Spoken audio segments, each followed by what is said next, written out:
Well, I say every day. It's a getting closer to taking a bath with my fucking toaster. We're not qualified. Explorers in the further regions of experience.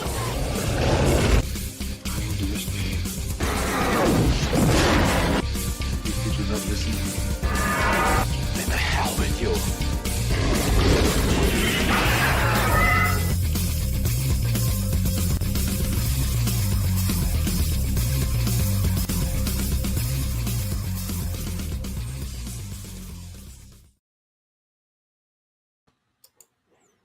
Greetings, salutations, and welcome into the 191st episode of Screaming Into the Void, the show where we talk about whatever the hell we feel like. You might have noticed the ticker is already up at the bottom of the screen.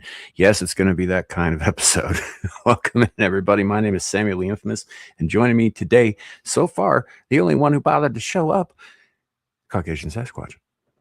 That's me. I did that. Indeed, indeed. So we are currently live on Twix, YouTube, and Rumble, two separate YouTube channels, Caucasian Sasquatch and Samuel the Infamous. If you're in any of those places, drop a comment, let us know you're here, and we'll, try to acknowledge your existence, I guess. I don't know. We'll be good YouTubers, I promise. Welcome in, everybody. Say hello to the chat real quick. First up, as all is right with the world, Scotty Waddles, welcome in. So I keep saying this, but it's weird when you're not first. We got Old Blighty, howdy, good to see you. We've got Pero in the chat, welcome in. John Denicola, howdy. I see JB in the chat, howdy, good to see you. As you guys come in, I will attempt to at least remember to bring up one. There's only a couple of us on a panel. It should be pretty easy to interact today, but we're going to go into some shit. In fact, just backstage, Sasquatch and I were having a riveting discussion about Ebola and hantavirus and, some other horrible, nasty shit. It is kind of strange they both pop up the same kind of general time period. I mean, it's not that unusual, but Right. in equatorial Africa, there's not exactly seasons, so weird. Yeah, weird. I don't know, but I mean, when people started throwing around hantavirus like it was something to panic about, I was a little shocked myself because I'm like, we get hantavirus outbreaks out here like every 3 years. It runs right through the rabbit population. Also, you get a person with it about once every 2 years or so, and typically it's in association with drought type conditions.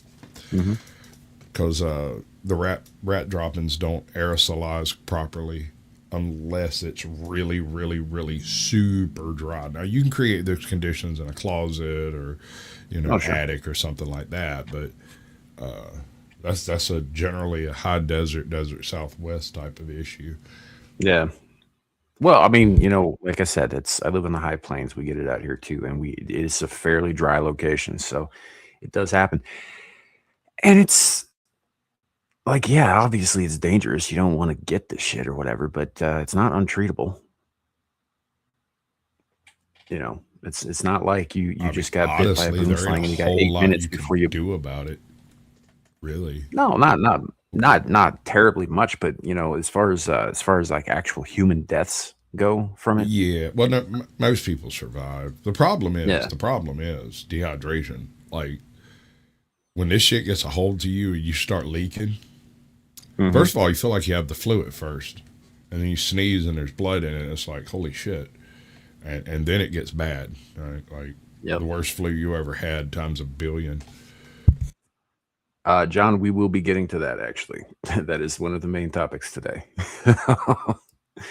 But yeah, it's always one thing after another, right? This is like, oh my God, we've got this new virus, except it's not a new virus, it's an old virus, but it might be a new, deadlier version of an older virus. Every 6 months now. I'm waiting for monkeypox 3.0. Right. I'm waiting for the next one. So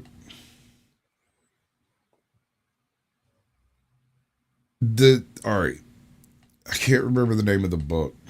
but it's the same guy that did Guns, Germs, and Steel also collaborated on another book called, I think, The Coming Plague, or The New Plague, or The Next Plague, or something like that. Anyway, he went into an in-depth, him and the other guy went into this really in-depth discussion on the necessary things that a pandemic would need in order for it to have any measurable effect on society. And quite frankly, between me, you, and a hole in the ground, COVID really didn't cover it. There was a lot of reactionary things that happened that exacerbated the deadliness of COVID from the outset. The breathing machines. If you don't need to be on a breathing machine, it is a really bad thing to do to someone. Like a CPAP? Yeah, well, no. This is more. They actually force oxygen into your lungs. Oh, yeah, It's dry, and they got the little thing that, that those things. You remember they were completely out. They didn't have any. There were so few of them that this was everybody was fucked, and we're fast tracking the construction of these machines. And it's going to save tons and tons and tons of lives. And then you didn't hear anything else about it. It just went out because a lot of the symptoms associated with this particular disease were exacerbated by the machines that were being used to attempt to treat the lack of oxygen in the blood.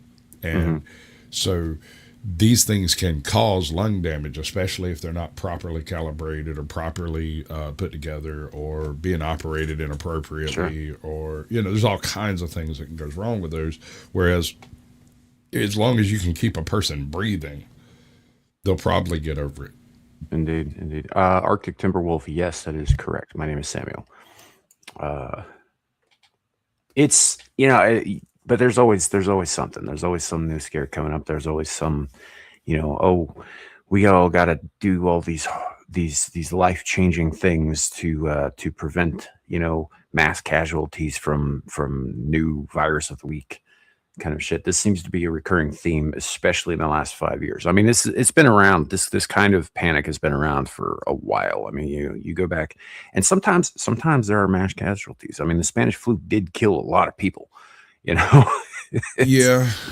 And I mean, to tell the truth, while we know what it is, we can go point at it in a collection of freaking diseases that we've got. We still don't really understand exactly how that took place, because we don't know where it originally came from. It is thought by the general populace to be, and I quote, the 1919 swine flu epidemic, right? Yeah. All of the symptoms and the way it went and the people that it attacked and how it was transmitted doesn't really look like a swine flu, classically speaking. Those things kind of trudge out more like Montezuma's Revenge with the sniffles than a cold and death. Oh, sure. But in the case of the 1919 epidemic, it looks an awful lot like one of the H1N6, H2N5 varieties, the types of bird flu, with how rapidly it just people. All right, so there's this one account from a survivor. He was coming back from, I believe it was the African campaign in World War I, or after World War I, and they had to stop by in Italy, and then they stopped in Spain, and then they did the shot straight over to like New Orleans or something like that. And between the time they left Madrid or whatever port it was they left, every single person, he was the first person sick on the ship. He had left the ship. He went to some little coffee shop, tried to make a phone call or three, wouldn't go through, and then he came and got back on the boat, and that was his experience out. A whole bunch of people left the ship, came back, and they took on a whole bunch of people, and they let off a whole bunch of people. So nobody knows anything about how it got on, but it got on. Between the time they left Madrid and arrived in New Orleans, every single person on the ship had it, and the first round of survivors were just now starting to get up and start helping the people who were sick because they had just survived it themselves. And these people, at least in this case, went on when they got to New Orleans.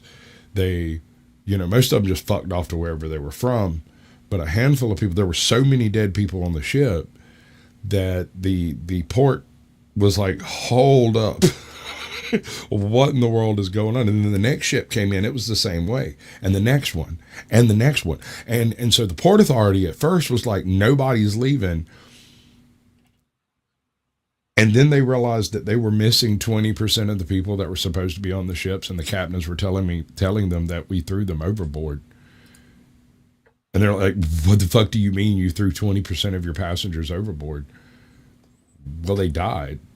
And at the time that they're having this conversation, the captain was very likely so sick that he would go on to die in the next few hours. And most of the other people on the ship were in the same quote unquote boat. But this one dude, he survives. He leaves. He's stopped at the port. They won't let him leave. He gets given housing. Everybody in the block gets sick, and he starts trying to help people. He ends up getting hooked up with a nurse who's like military. She gets transferred to a military base and brings him with her because he's technically discharged, but he's still not allowed to go home because he's had this disease and they don't want to spread it. So he decided not to go home. And so he stayed with her. She gets sick and ends up being one of his patients. And he was doing something. He'd been doing this since the outbreak started on the ship. He was overhydrating people when they started getting sick. As soon as he realized they realized they were sick, he would start forcing them to consume as much fluids as possible. Keep in mind, this predates convenient saline solutions, things like Sterol. Yeah. He might have been credited with saving 500,000 people in 3 years. I think I don't know if you and I spoke about him previously, but I think I do remember reading something about him. Yeah, he was kind of hated and celebrated because of two things. One, he walks through the rest of this epidemic as like Nostradamus during the plague. He just goes wherever the hell he wants, does whatever the hell he wants, and he never gets sick again. Meanwhile, the nurse that helped, he was first assigned to or whatever, she got sick, gets over it, goes to treat, help take care of some sick people in New Orleans and like the lower quarter over there. And she catches it again and it kills her, right? That happened while he was off in another part of Louisiana trying to take care of some people that lived. And then when he left, those people got sick again and died. And so there was sort of this idea that he was still carrying something. Yeah, like typhoid. But it was never proven. It was just a lot of people died, man. A lot of people. Those people happened to be some of them. We don't know that the sickness he was treating to start with was the specific pandemic sickness. It could literally have been scarlet fever, dengue fever, yellow fever, the common cold. It could have been anything. And they just all present the same way. And so his quote unquote breakthrough thing was, it had like a fucking 46% death rate untreated. His method of treating, which was basically just to overhydrate them from start to finish, and also pump them full of vitamins and shit like that, so that when they don't, their electrolytes don't go all flippy. And that was pretty much it. I just gave them water. I would be curious, because you keep saying overhydrate. I would be curious how many of his patients got sick or suffered from overhydration. What do they call it? Water toxicity, when your cells get so bloated with water that they start bursting. Well, here's the thing, and I get what you're saying. Yes, there is a limit to how much overhydrated you can become before it becomes a very negative thing. Basically, what he was doing was keeping them, and instead of laying them down in a bed and keeping them static and not letting them move around, he kept them up and moving around and had them come in and drink, an 8-ounce glass of water every hour on the hour until you just can't do it anymore. And that was basically it. But the other thing is, no, you're not allowed to go lay down. You're not convalescing in your bed. You can go do anything you fucking want, but you can't go lay down in your bed. I know you feel bad, but you're going to sit here and play cards with us or something. And that was a huge difference in his treatment, was the overuse, in my opinion, overhydration. And but as far as water toxicity, the goddamn thing happened so quick, bro. Like you would wake up and your husband would go to the market and come home, and that afternoon he'd catch a sniffle. Did he catch it at the market? Did he catch it a couple of days, a week before? We don't know. We don't know what the gestation period really was. So, like, he comes back from the market, catches a bug. He's sick by 6 p.m. He's feverish by midnight. He might be dead by dawn, right? And by dawn, you've got the sniffles, and so do all of your kids.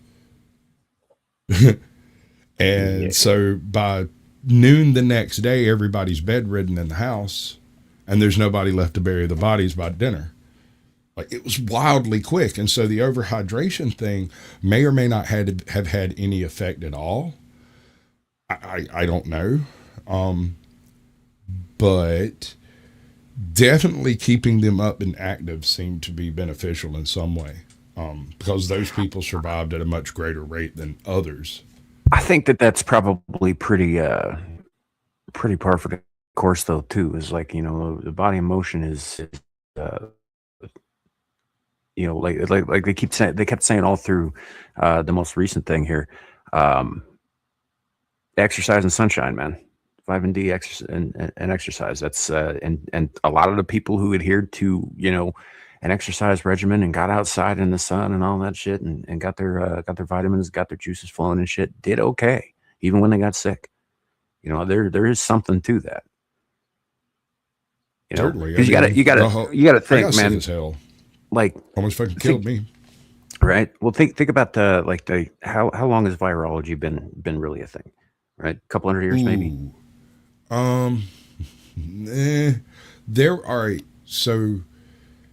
There were some around the time they discovered the protozoas and the bacteriums, and they realized that they could magnify things farther, and the Germans and the Italians, I think. That was a guy named fine lenses. There was a Dutch guy named Van Leeuwenhoek. That's it, Leeuwenhoek. Yeah, the Dutch guy. Yeah. So when he realized that, he did a conversation. He was pen pals with some other scientists and whatnot, and they all mentioned the same things back and forth to each other, and so everybody started doing lens crafting of various descriptions. Mm-hmm. And I can't remember the dude's name, but he had built a magnifying glass of exquisite quality and claimed to have seen little circus tent shaped particles that were not blood, were not phages, and were no other known form of life. But he could not separate them from it because it was so small, and he didn't really have tools to fuck with them. The only thing he could really do was move them around, and they seemed static. And if I remember right, he referred to them as diatomaceous matter because he didn't know what it was, and all of his tests said that it was a hard silica-like surface. Right.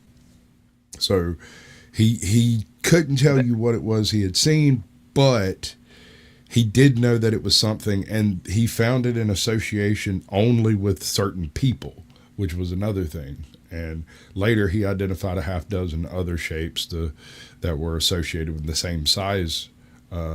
But yeah, this had nothing to do with diatoms, really. It was just those were the only things he had ever seen that looked anything like this and were structurally that hard. I mean, you're talking about diamond here. This is something approaching the Planck constant, Right. Like, I mean, my first experience with anything diatomaceous was diatomaceous earth. I learned about that during a rather nasty bed bug infestation in Colorado. Because shit works. It works. It's So, but yeah, that it was an interesting experience because I I think up to that point, never heard Adams. I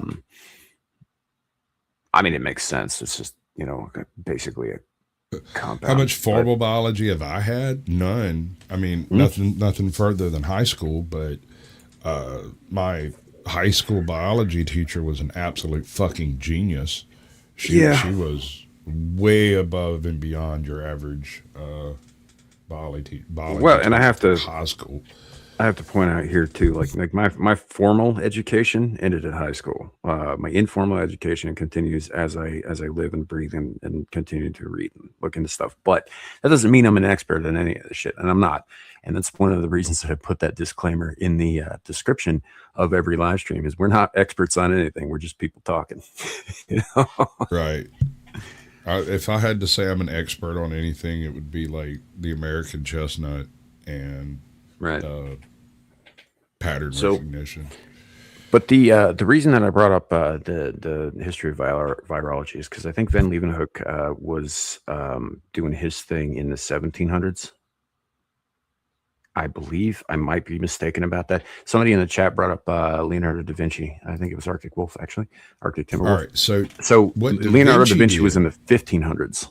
Right. But what he did is he basically proofed through art. Now, this doesn't make any sense at all, right?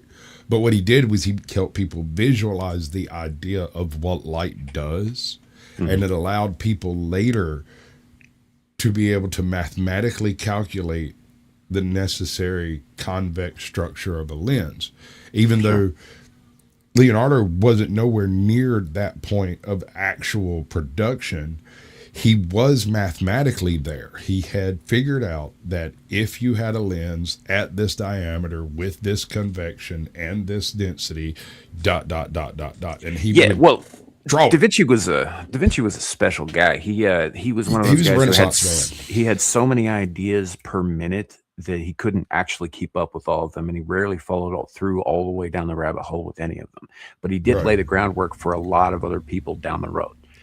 He's one of my arguments for time travel. Maybe.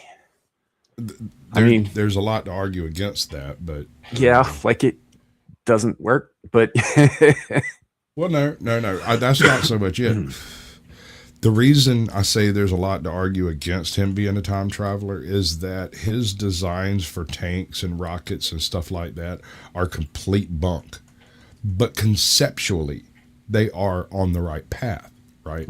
And so somebody from 2026 who hops in a time machine and dips his happy ass out to the 15th century and starts drawing shit is not going to draw the shit that Leonardo da Vinci drew. Right. He's going to end up. That's certainly one way of looking at it. I always looked at it like, how sometimes you run into a savant or somebody who seems to be disconnected with the plane of reality we live in, but connected to something else. And I think he might have been one of them. So I hear that, but I don't see anything he did that was outside of the realm of a genius. If you've ever actually encountered a genius, these people you have more in common with a cat than you do with a genius. That's kind of what I'm saying. Just completely different. Right, like their brain is tuned to a completely different frequency than your average person, and that's sort of what I'm getting at with this. Is that Da Vinci was one of those people who was just not on the same level as we are, which is why he was able to, come up with ideas and stuff that were literally centuries ahead of his time. And it's all conceptual too. Is the weird part. That's the part that a lot of people don't understand is the concept of something. It might be easy to understand, but to put it on a drafting board and put it on paper gives it a certain realism that conceptualism doesn't have. And so when you look at the old Herodotus steam engine, what was that guy? Hero? Anyway, Da Vinci was very interested in that thing. He did thousands of sketches of variations of a theme on how that steam engine spun, attempting to work out conceptually how to take the rapid motion from it. Because the problem wasn't taking motion from something spinning. We've been doing that with water wheels forever. The problem was it spins so fucking fast, anything you try to put it on would break. And there was really no way of controlling how fast it spun. So that's what he was conceptually trying to work out. Most of it involved introduction of steam into water into a hot vessel and mitigating the water, but he didn't realize the levels of pressure that water could create. And so most of his designs are basically just fucking bombs. Yeah. Really high speed spinning bombs. I mean, they will spin. To be fair, most of our destructive inventions were accidents, but to a degree. Anyway, getting back to my point, the reason I bring up like the history of virology and like how that's only really been a thing in recent human history, you know, say the last 300 to 500 years or whatever. I don't even think the term was even coined until like the fucking mid 1800s or whatever, when they started getting into like forensic science.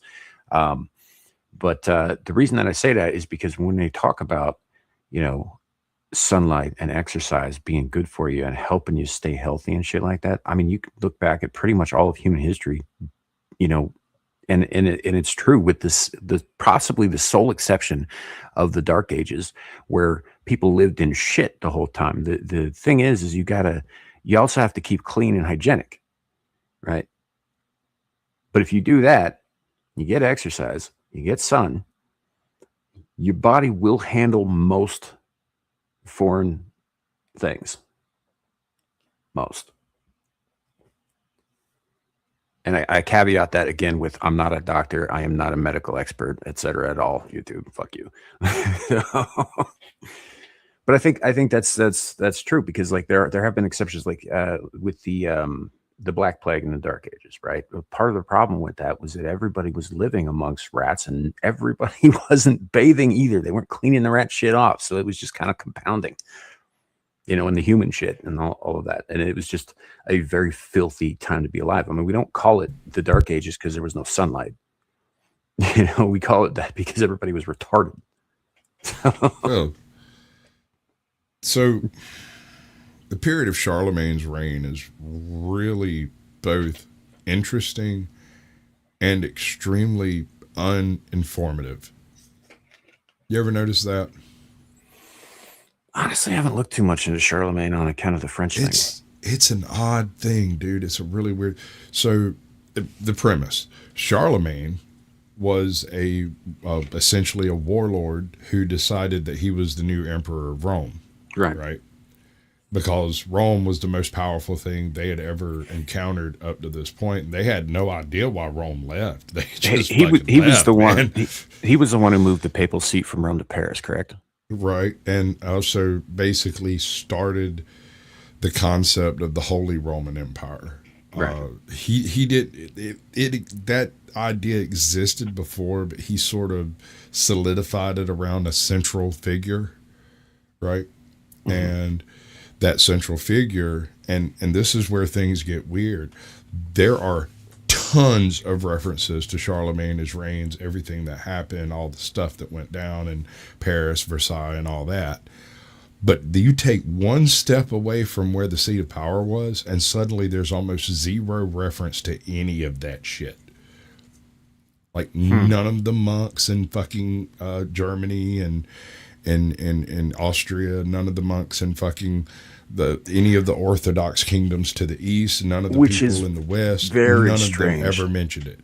It is very strange, especially for an empire. Like, why would you not be writing about, writing anything at all down about the head of your empire? Well, like even the 12th Legion in Britain knew who the fucking emperor was at the time, even if they'd never been to Rome. That's true.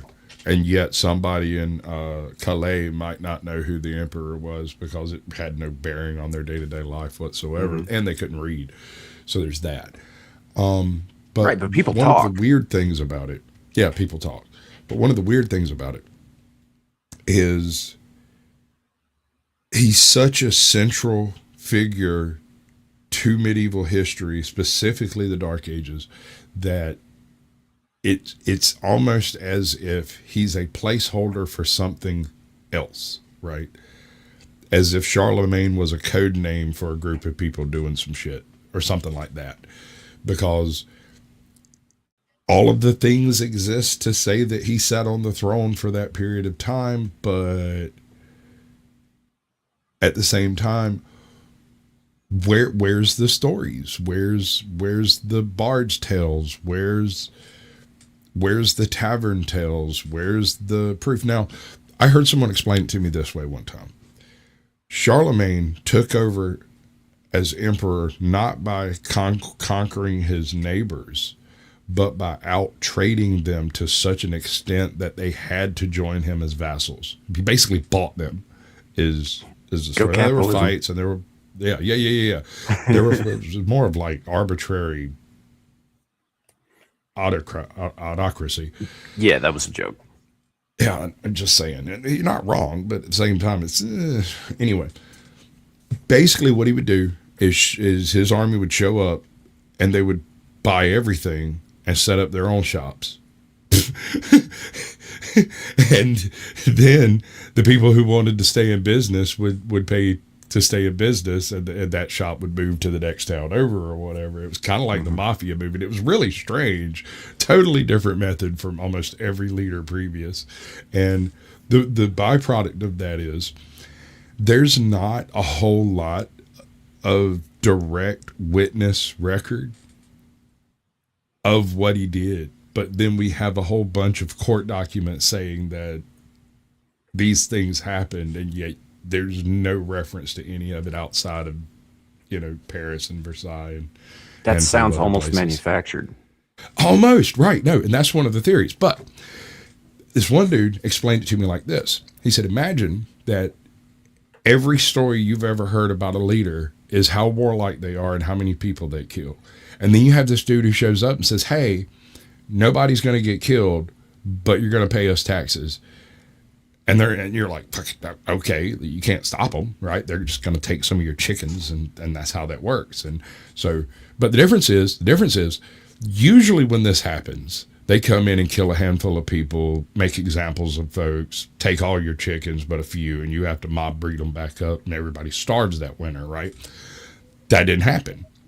Charlemagne's guys come through and was like, okay, you've got 73, you've got 2 years to come up with this much. So mob breed them up, let us know when you got them, we'll come get them. And then they moved on. Indeed. And so instead of there being stories of atrocities and murders and stuff like that, nothing really happened. And so there's no reference to things occurring that didn't happen.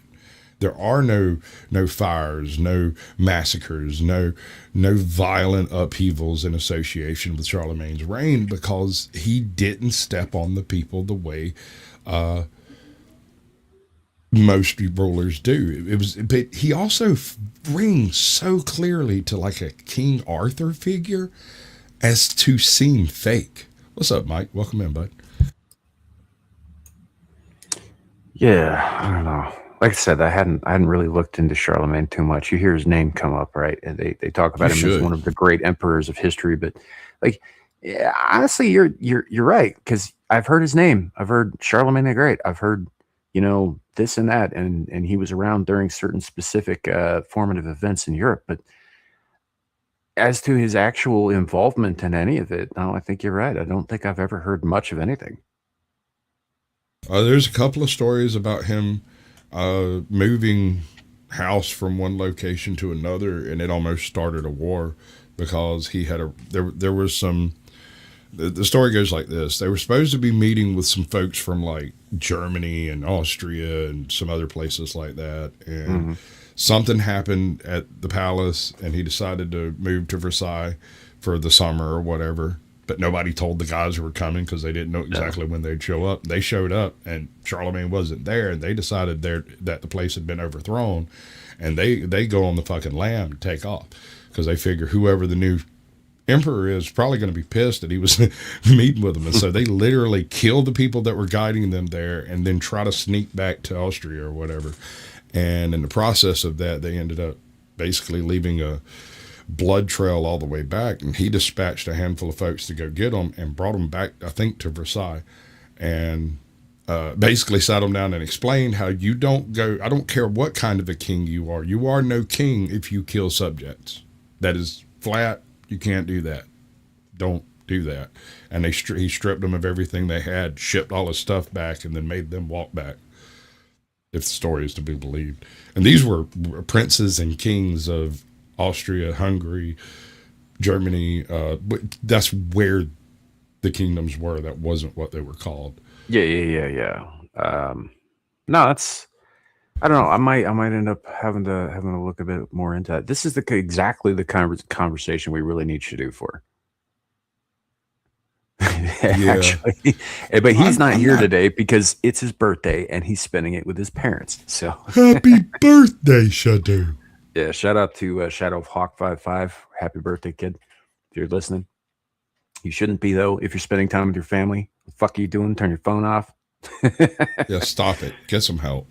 But anywho, all of this to say, this is a good half-hour preamble into the Bill Gates thing.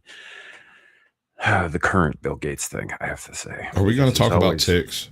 Always a Bill Gates thing. Yes. Did you see the links that I posted in the private chat? Yeah, I never did do the thing. Here, let me share it. Yeah. So the first three past the Gals Gibson Go. And by the way, you might have noticed, folks, pinned at the bottom of the chat on YouTube and at the top on Rumble, a Gibson Go link for our good friend, green-haired anti-liberal and her brother, helping them out. They're currently at 4,200 of 6K, which is all they're asking for. So if you can help out, please do. If you can't, please share it out. So, and then, like I keep saying, I'm going to keep shilling this till either the goal is met or she tells me to knock it the fuck off. So if you want me to shut up about it, pass it around till it gets filled up. But yeah, so just shouting that out. I usually do that at the top of the show. We just kind of got right into the conversation, and here we are. But yeah, we're definitely going to get into the boxes, plural, of ticks, Scotty. Yep, absolutely, Aaron Laura. Happy birthday, Shadu. Thank you. I'm sure he appreciates the wishes from you guys and all that, or he would if he were here, which he isn't, which he should be, because he probably knows more about Charlemagne than is healthy. I mean, we're talking about a guy who will sit down and tell you what some, I don't know, hoplite from 3,500 years ago had for breakfast, as if that's in any way relevant to anything ever, except maybe that guy's ancient IBS. So it is what it is. It is what it is. But yep, throwing out the happy birthday wishes, and even in a little bit of French, Lepo. Happy aging is what I say. Mine is not long. Happy aging? That's fucking dark, man. What is wrong with people who speak French? Anyway, I'm sure he appreciates it, Lepo.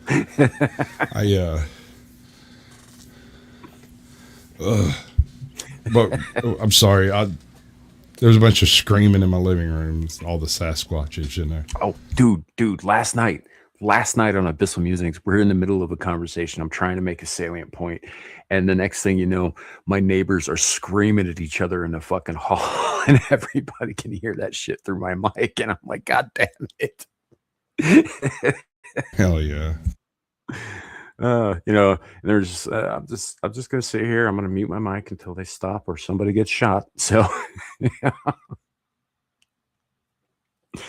you ever figure out what they're arguing about? I wasn't really paying attention. I think it had something to do with the laundry machine. All right, so my second apartment. My first apartment was a house I split with somebody. The second apartment was a literal apartment, 3-bedroom apartment type place. So I've got neighbors on both sides. The goddamn walls are paper thin. Every morning at 6 a.m. when I walk into the bathroom, I hear the other guy on the other side of the wall go into the bathroom. And he sits there and does his little electric shaving thing. And the whole time he's going, the whole time, right? Right. And I stand there and do my shaving thing and all of that. And you hear water turning on back and forth. Been there for about 6 months, and I'm sitting upstairs eating my Cheerios at fucking 5 a.m. or whatever it is. And all of a sudden, the next door neighbor lets up with, "Oh, hell no, you broke motherfucker." And it was on like Donkey Kong from there, bro. Homegirl kicked the window out of the upstairs apartment next door and started throwing his shit out. Started with like an Xbox and some other crap. TVs, just out the window, out the window, out the window. Clothes, wallet, car keys. And so for about 2 hours, I sat right there watching this whole thing go on. And the funniest thing I saw in all of it, and this is so sad, but at the same time it's hilarious. When she threw the dude's wallet out, all the neighbor kids ran over and grabbed the wallet, pulled everything out of the wallet but the money, and tore and broke all of the things, the pictures, the business cards, everything into little bitty pieces, stuffed it all back in the wallet, and put it back in his pile. Amazing. People are fucking horrible, bro. Children are the worst. Right. What's up still, man? Yeah, welcome in. All you guys coming in now, we appreciate you being here. Thanks for coming. All right, so did that not click? God damn it. I thought that did. There it is. All right. Ben Leo posts, what's going on here? Americans are reporting they found boxes of certain species of ticks on their land whose bite causes a disease that makes people allergic to red meat. The Lone Star tick causes alpha-gal syndrome, an allergy that makes red meat taste and smell like a rotting carcass to victims and sparks an allergic response. The CDC reckons 450,000 people have been affected over the years. It comes as Bill Gates funded $7 million in another species of ticks that are released onto farmland to control livestock. What? People are now putting two and two together and suggesting Gates, who of course has massive investment in fake meat firms, is behind the Lone Star tick wave. And farmland, yes. He's part of the reason why land prices have been steadily peaking faster than inflation. Right. So this is kind of par for the course for Bill Gates. Bill Gates, like, this is one of the things that always gets me about people who go around saying it's the Jews behind everything. I was like, yeah, but we got a white Bond villain of our very own. Homegrown. Yeah. 100%. So like, it's like, not all the evil comes from any one group of people. Sometimes people are just fucking evil, and Bill Gates, I think, is exemplary in that regard. Do you think he's evil or just inconsiderate to an extreme? Well, considering every one of his projects is, if successful, is going to end in the deaths of millions of people, probably evil. Okay. Keep in mind, this is the same guy who admitted to a few years ago releasing malaria-infected mosquitoes into Florida to see what would fucking happen to the local population. This is the same guy who says he wants to put like silver nitrate particulates in the fucking ionosphere to reduce sunlight so that it cools the planet or whatever. And what that's actually going to do is reduce sunlight for photosynthesis, which is going to reduce the plant population, which not only will affect how much oxygen we have to breathe, but also our food supply. And now he wants to make us all allergic to fucking red meat. Like, this isn't about any one environmental thing. This is about killing people. Period. This guy is fucking evil, man. I can't speak against any part of that. I mean, the Balrog has joined the chat. Holy shnikes, bro. You shall not pass. Ask Grass, bro. You're not getting through for free. Welcome in. And you know what? This is something that I learned about that too. By the way, Balrog over in X. People who have been picking up the syndrome that these ticks are depositing into them. It's called alpha-gal, and it apparently makes shit taste and smell bad, and gives you also an almost anaphylactic reaction to it. Apparently, there are some people who have gotten better from it for a while with certain treatments, but then it comes back worse than ever, because this is like apparently a very adaptive bug or virus or bacteria. I'm not even sure what it is exactly that's causing the syndrome, but it's something that's communicable via tick bite, which leads me to believe that it's probably also communicable via fluid transmission. All right, so there are very few. They do exist. There are very few diseases that require an insect or an intermediary species in which to become the virulent version. And I believe that's what we're dealing with here. So, for some reason, it in the environment doesn't cause this, but when it's introduced via tick bite, it does. So, I'm not sure how that exactly works. I think Chagas is like that, and there's another one. I can't remember the name of it, that you get to the tsetse fly. You catch a disease from the tsetse fly. But you can't catch it, as far as I know, any other way other than being bitten by the tsetse fly. Well, I thought that was a specific form of malaria. Yeah, it could be. That could be right. But that specific form of malaria can only be contracted through the fly, not the mosquitoes. No. Something I don't know. like Maybe it's something like that. Maybe it is. But either way, I mean, this isn't the first time we've seen, ticks with horrible diseases. I mean, Arctic Timberwolf mentioned Lyme disease in the chat. Also, Legionnaire's disease, which most people have forgotten about, but was a very real and very horrible thing for a while. Legionella. That's a weird one too. It's not terribly communicable from person to person, but it does really like living in HVAC systems, which is weird. Yeah. It also came out of nowhere and isn't related to anything else, and it's possible was made by us. Kind of have a theory on that one.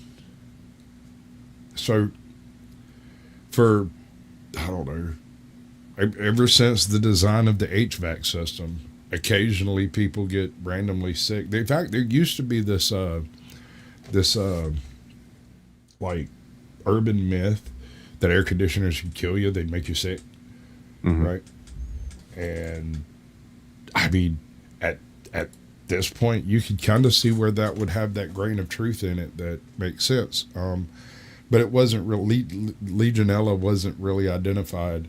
And honestly, I don't think we can actually say that Legionella was the cause of the original, Legionnaire disease outbreak, for two reasons. One, I don't believe it was actually identified in any of the patients themselves.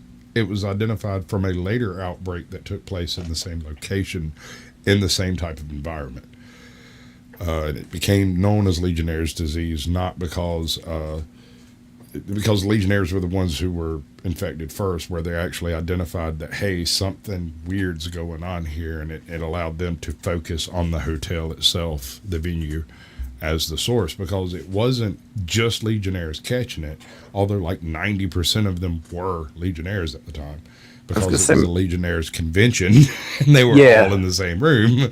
That was my understanding, was like it was an American Legion convention where it first popped up. That's why it's called Legionnaire's disease, and this happened in like the 80s, and not we're not talking like Roman legionaries. Right. And all that, but and also for like the post saying we do have ticks. Okay, so no ticks. You can find ticks most anywhere in North America, in one variety or another. There are many different species, that kind of thing. This is in particular a species that they're referring to as the Lone Star tick, which to my mind is actually a maybe not new species of tick, but new to the area. They're calling it that because Texas is where it started popping up frequently. And one of the things that we had a video that we're not going to, cover directly, but it does get brought up in there that there are ranch owners and whatnot who are finding boxes full of these ticks on their property. Right. Yeah. Which is warfare. Here's my question. What the hell does it mean when it says Lone Star tick disease causes no. It comes as Bill Gates funded 7 million and other species of ticks that are released onto farmland to control livestock. The fuck you talking about, Willis? I mean, To control livestock. probably, yeah, most likely. By control, he means reduce the population of drastically, Yeah. right? Because that's always been his thing. Is like, oh, we got to get rid of all the things, right? Let's get rid of all the cows because they fart, which is a lie. I mean, they do fart, but that's not really why. That's just the excuse that they're using. We gotta get rid of all these people. We're overpopulated. We don't have enough to go around. So let's introduce some more shit into the biosphere to reduce that. I mean, Bill Gates is a wholehearted believer in the reduction. Georgia Guidestones. Yeah. Manageable population of no more than 500 million. Then the problem with that I have is that means 7.5 billion have to die.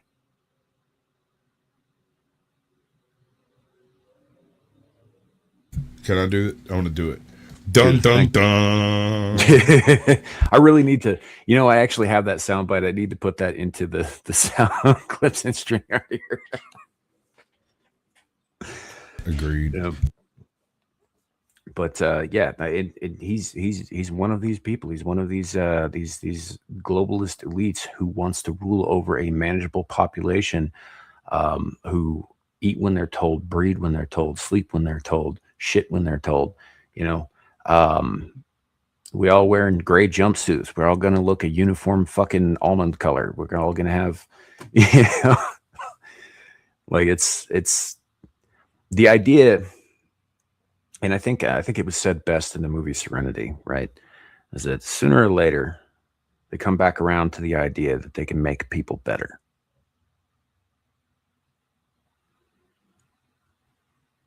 Miranda. And that's it. That's it right there. They think they can make people better. And that's simply not the case. It is simply not the case, because there are only a handful of ways you can accomplish anything remotely resembling that, and all of them involve some form of extinction or soft extinction. Yeah, we used to have a guy in the chat a while back who was constantly talking about non-aggression and like excising people from society who didn't follow along with that and that sort of thing. And I'm just sitting there and I'm just like, I don't understand how you're not seeing how that's not just as fucking evil as all the stuff that you rail against, right? Because what you're doing is you're coercing people into changing what they are to suit your preferences, right? Yeah. And here's the thing. It's simply your preferred view of the sciences, right? Mm-hmm. It's his personal opinion on numbers. And I'm sure, I don't know the man personally, but I am sure that he justifies it by saying, well, it's the most accurate science available. And I'm like, available, you sick fuck. He's the same type of person that used to judge people on phrenology. Mm-hmm. Which is silly. Phrenology is ridiculous. About the only good that ever came from phrenology was the ability to distinguish possible, not even necessarily probable, but possible genetic lineages through the known measurements of given skulls. Right? What's up, El Perro? Welcome in, bud. What's funny? It's hilarious that you even bring up phrenology, because I just recently got done listening to the audiobook version of Night Watch by Terry Pratchett. And there's a character in there, his name is Swing, who believes in phrenology. He doesn't call it that because, different world or whatever. But when this character dies in the story, he's confronted with death, like capital D, skull and black robes, the whole bit. And he attempts to use his calipers on death. And Death's like, yeah, good luck. Right? Oh, wow. I just had that whole book flashback through my freaking head. It's one of his best, man. It's a fucking excellent book. Dude, it's hard to say, man. I really, really liked We Free Men. We Free Men is up there. Dude, it's so funny to me because it's a communist society with a queen that refuses to be ruled by a queen, but they call her the Hilda, and she's not a queen. Yeah.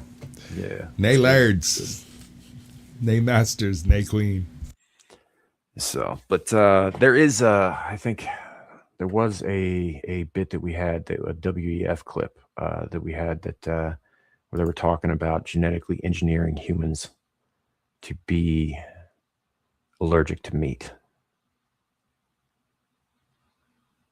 So let me toss this one out for you, since I'm the only person on Earth this directly affects. Suppose, hypothetically speaking, suppose you're allergic to beans, and then you catch this disease that keeps you from eating meat. Isn't that a death sentence, pretty much? Yes. Nice knowing you, folks. I live in Georgia. We have ticks big as fucking river turtles. Like, let me tell you about the guy my dad had renting a place over here. We used to do, we used to keep like food plots and stuff planted for out of state deer hunters to come hunt. Stu from Texas, he's from Dallas, and he came and stayed the night, and he brought his little RV parked in the front yard. And at some point in time, we had to go to a store. And to get to the store, you got to go across these two bridges at the creek. And I remember getting in the truck with him. Pops on my left, this old dude's on my right. And he is everything Texas. Like, right? He's got the big hat, the big belt buckle, the big boots, the whole nine, bro. He looks like Sam Elliott in everything he ever played. Thank you, man.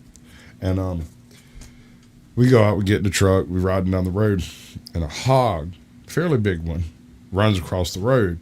And the guy goes, "What the hell was that, a dog?"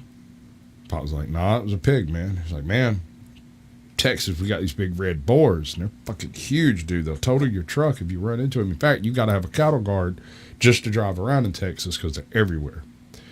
Pops nods, doesn't say nothing. We get a little further along. Deer runs across the road. And he goes, "What the hell was that, a goat?" He goes, "Nah, it was a deer." He's like, "Man, in Texas, we got these things called mule deer, and they're like 3 times that big. These whitetails." Pops didn't say nothing.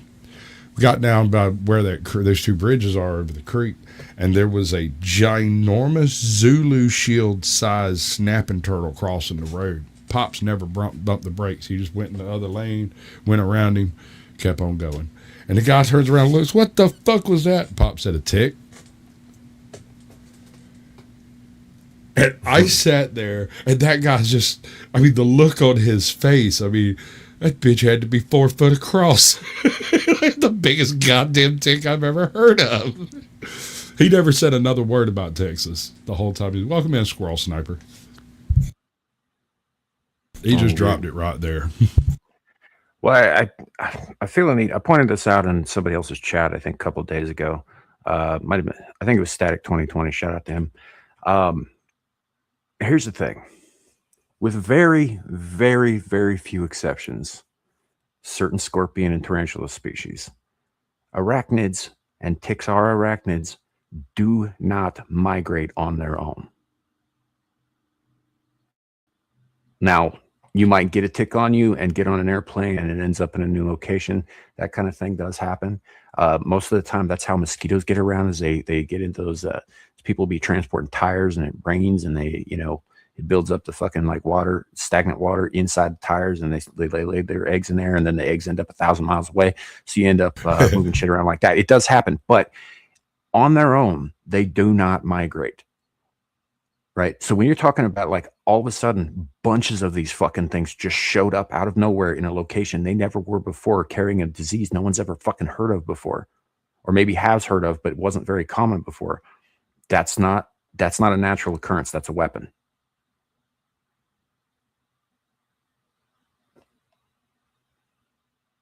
Allegedly. So. I think we're well past that. We're getting one of those blue boxes tonight, bro. That's why with the ticker.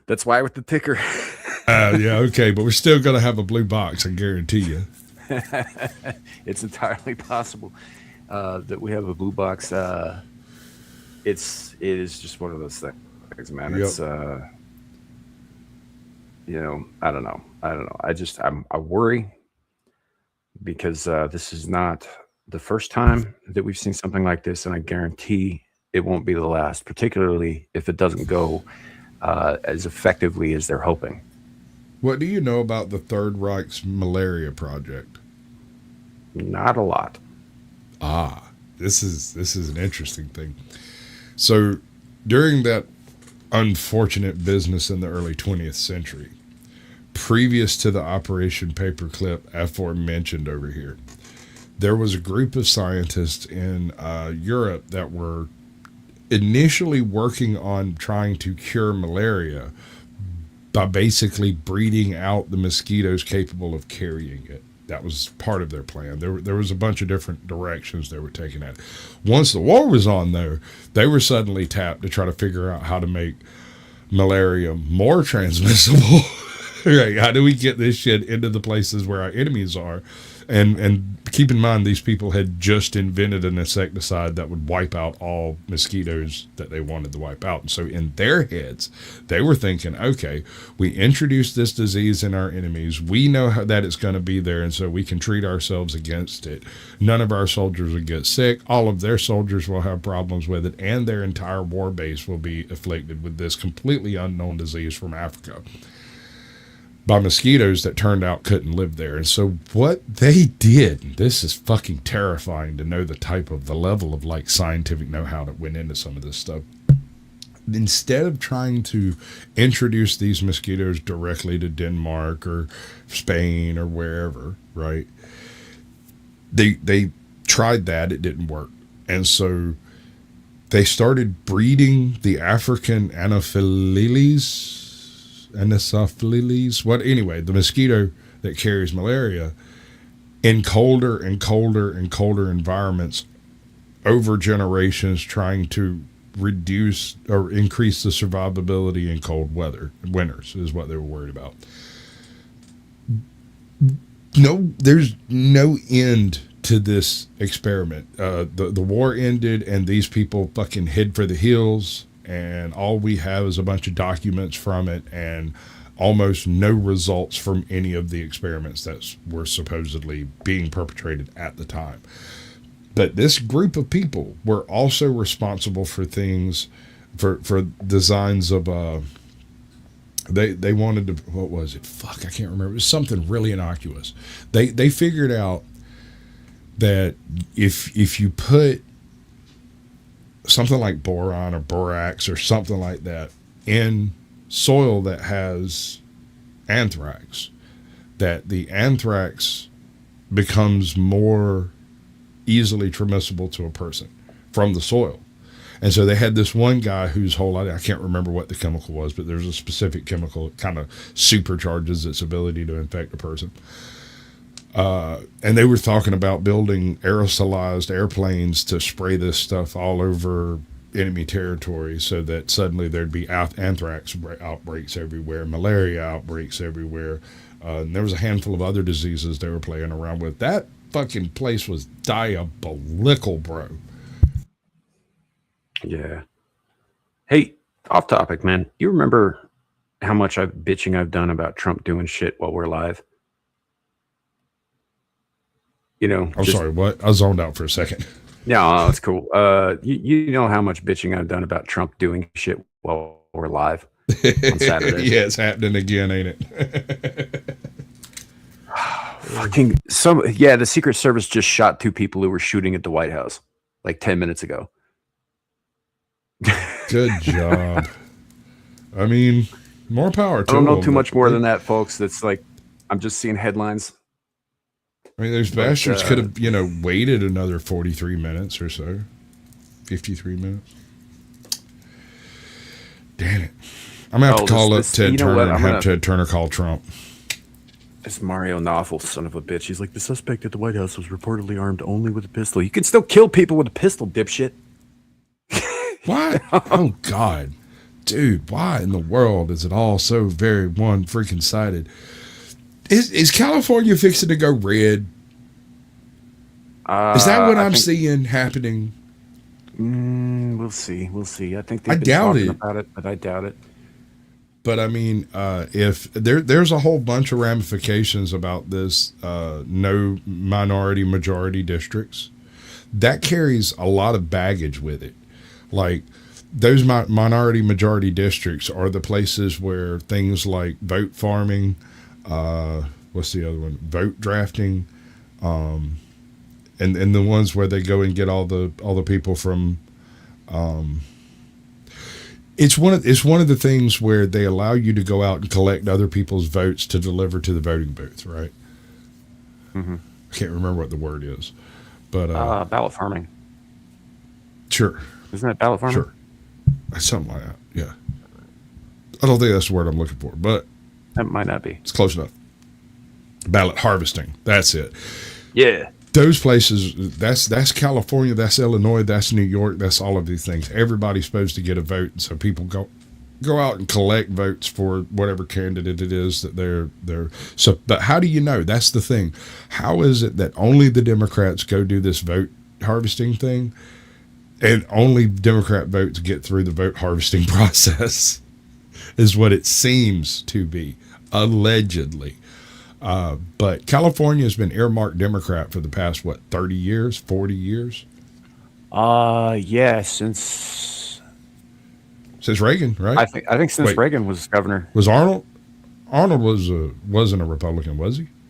He might have been a Republican, but he sure as shit didn't act like one. Yeah. And I can't remember, was he before or after Gray Davis? I don't even know who Gray Davis is. Gray Arnold Davis was is a in large, Republican. Yeah. yeah. Gray Davis is in large part responsible for the shithole that California has become. Like I know we like to blame a lot of shit on Gavin Newsom, and yes, a lot of shit is on his shoulders, but Gray Davis got that ball rolling hard. Newsom is another one of our arch villains. We have literal Bond villains walking around out here. I mean, you can make the argument of Jeff Bezos, but he doesn't appear to be doing the same level of harm that like Bill Gates and Gavin Newsom. I heard a great point by Shuon Head the other day where somebody was talking about, she was like, yeah, the billionaires are the problem, and maybe that's true, but Jeff Bezos isn't out here stabbing people on subways. That's true. Accurate. Accuracy is accurate. How do you put that together? So now she was making a larger point against us on Piker at the time, so it was a whole thing. But by the way, I highly encourage people to go watch Shoe on Head just for the entertainment value alone. That woman is fucking hilarious. She's decent fat material too. Yeah, well, I mean, I suppose, I don't know. I mean, she's like a raging leftist loon, and if you like that kind, right, but she's funny. Which is rare, both in a leftist and a woman. I hear you. She's funny because she tries to say that shit with a straight face. Yeah. Well, without being offended by her own words, which is hilarious. It's sort of this weird kind of champagne irony. Right. But I do enjoy her content very much, especially when she picks apart somebody on her own side. Oh, good times. Yeah. Anyway, so apparently everybody but the gunmen are okay. The report, again, Mario Knopfel is a fucking idiot. He wrote down, is like, one is unconscious and not breathing, the other is conscious and breathing. I was like, why didn't you just say dead for the first one? Right. It's like unconscious and not breathing. Well, I mean, within 3 minutes, that's dead. Right? I doubt they got a paramedic to him right away. That's what I'm saying about the whole weighted language. The weighted language used by the news has become such trash. You can tell what they're trying to do based on the language that they choose to describe something. We have a California man who is arrested for murdering 17 people on a subway. And this guy ends up being like Nairobian. All right. He's a California man. A gentleman from Brighton today has been caught, essaying these kids. But it was a Pakistani. Well, it's like that. He's only been here a year. Abrego Garcia guy that we're having so much fucking trouble getting rid of. Maryland man. Like, he's a Maryland man. No, he's fucking not. As far as I know, he was Venezuelan. How'd that work out for him? And I mean, maybe he's not actually Venezuelan. I don't know. He's involved with a Venezuelan gang. Very involved. In fact, they keep using the terms human trafficker, right? And I think human trafficker is a PC and polite and modern way of saying slaver. Pardon me for a moment. Hello, little one. Yes, welcome in. So I don't know. It's a whole thing. But I guess point is Bill Gates is trying to kill all of us, and he's taking them loud noises. Trump rushed off stage after loud noises heard. Yeah, that was funny. That was fucking great. I was like, okay, yeah. What were those loud noises? You want to describe them to me? What they sound like? It went pow, pow, pow, pow, pow, pow, pow. Right? so fucking dumb, man. Didn't they said that same thing in Butler, didn't they? It was like, no, that's what he says. CNN on Butler. Trump rushed off stage after loud noises heard. Yeah, but they said that they used that exact line at the White House Correspondents' Dinner like 2 weeks ago. Yeah, I missed it. Yeah, because Trump rushed off stage after loud noises because he was in the middle of his address or whatever.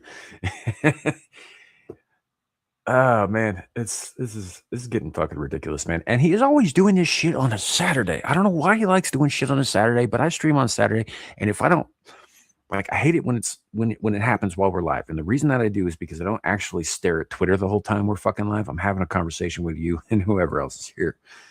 And so I miss it sometimes. We've had a few times where something has happened, something major has happened, like the Correspondents' Dinner thing. We just carried on with the show and shit because, I didn't notice until afterwards. And then I was like, oh, fuck, this happened while we were live.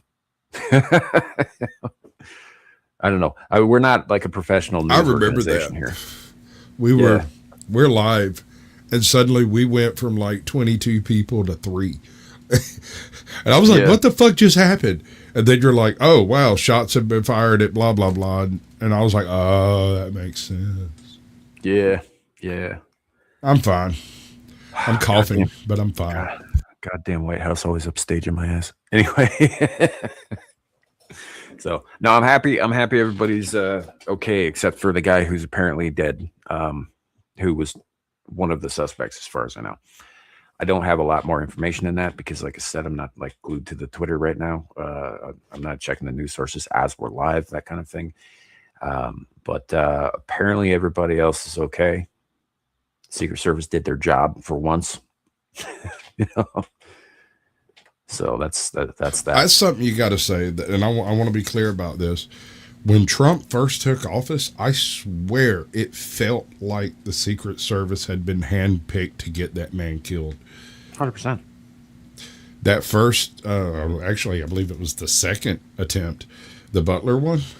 Do you remember how trash the Secret Service response was? Yeah. You remember that chubby Secret Service agent, the short woman with the girth? And I'm just like, Trump's like 3 feet taller than you, lady. What exactly are you protecting? Oh God. And I think it was either the same girl or the other girl that couldn't figure out what to do, and so she ended up randomly drawing her service weapon and trying to put it up. That same chick? Yeah. And then, like, after Trump's gone, she's out there walking around in a circle like she dropped her fucking phone. Can't find it. That's fucking. It was sad, dude. I was like, what the hell? I blame diversity hiring. Yeah, that's part of it. I think that what they actually did was they took some desk analysts and put them in the field to make the quota. I'll buy that. Yeah. Just slap some trade it on them and shuck them right out the door. It's not like anybody's going to try to do anything to the president, right? Look, I'm sure that, like, for the Secret Service, like all other agencies, there's a bare minimum of like firearm proficiency and CQC that they have to qualify for it. But if they're not up on it, they're not practicing, they're not fucking, out in the field doing shit. That's going to be a problem. They're not trained to respond properly in stressful situations. Even if they are trained to respond, they haven't experienced the stressful situations. Right, because they file. All right, check this out. All of my life, my father taught me to shoot. He would hand me whatever. He would tell me what he wanted me to do. And then he would sit there and he'd say, start. And I'd do all of the sequence, speaking it out loud. And then after the sequence was done enough that he knew I knew it, I wouldn't have to say it out loud anymore. And then further on and on and on, better shot, better. At some point in time, he would get a feather or like one of those little horns, or just different stuff, a twig. And while I'm sitting there going through the process, he'd reach over and start fucking with me, like right before I'd shoot. And, oh, God, like, it didn't make a damn if you were dead on 50 shots in a row. If you missed that shot, the world is over. What if that was the critical point? You were distracted by a feather. Who did you just hit over there? You don't even know because you didn't hit the target. You didn't hit what you were shooting at. The whole thing, right? Right. I did not realize what good that was until one afternoon when I was doing some hog culling for the state, I guess, ultimately.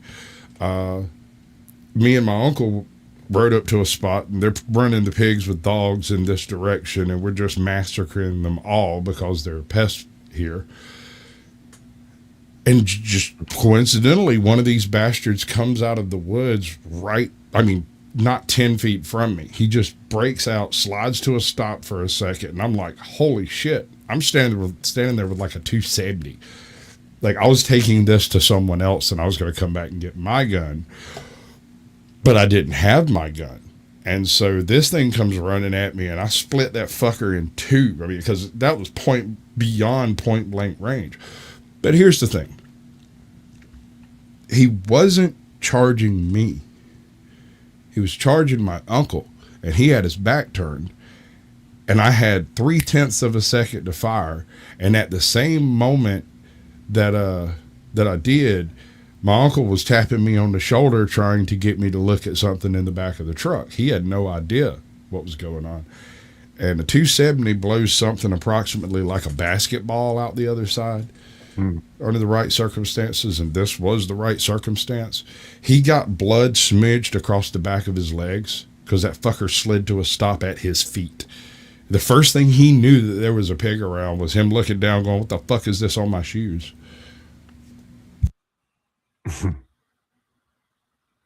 But yeah, not being able to make that shot at a critical moment would have been heinous, right? I mean, God knows what would have happened. Yeah, 100%. No, you got to be able to boar. do the thing in split second. It's one of the things. Like you made an argument back immediately after during when we were talking about the Butler thing, because we were live when that happened, and we were, we did. It did derail the entire fucking show for pretty much the rest of the night. But you made a point at that time or the following week, I can't remember which, that if they had put like the Cajun, the Dixie Mob up there or the fucking one percenters, dude, call up the biker clubs and be like, hey, we need a protection detail for the president to protect him from the Secret Service. They have 10,000, maybe 1 million volunteers tomorrow. Yeah, and also the gunman never would have got close. Because those guys are hopped up nowhere near. That's right. Really, really ready to shoot pretty much anything in their peripheral vision. And that's probably true. That's probably true. I don't know, but I think you're right. I think that that particular detail was handpicked to be as inefficient and poor at the job as possible. You know, but that said, folks, you guys want to see something fun instead? Because I got this thing here now. To preface this, we're gonna probably react to this. It's a couple minute long video. It'll be fine. It'll be fun. But you probably should go to the guy's original channel. It's Solid JJ here on YouTube. He makes these fun little fucking shorts. He puts a ton of work into them. And I bring this one up in particular because it dropped this morning, and because I think it accidentally makes a really excellent argument against gun control towards the end. Oh, I'm all for gun control, sir. Just use both hands. Right. So Meanwhile, at the Hall of Justice, Doomsday just becomes stronger every time we fight, so the only solution I have now is to just pick him up, fly into space, and then just chuck the guy. Couldn't that kill him? Well, if it were anyone else, maybe, but he keeps coming back down, so I assume it's fair game. Really? You assume? You ought to be more careful. You know, for someone with a very famous no-kill rule, you don't really seem to follow that philosophy yourself. What are you talking about? Okay, when That's you say fair. no-kill rule, what exactly do you I mean? feel like it's pretty easy to understand. I will not take a life. I will not kill someone. That's it. That's all it is. All right, but you can admit it's been a bit of a gray area. No, that's pretty black and Yeah, white. but it's not like nobody dies in a fight with you. Yeah, how about like that time you were fighting the Joker and he fell to his The death? keyword fell. He fell to his death. There's nothing I could have done. I didn't do anything. Is that all that happened? I started.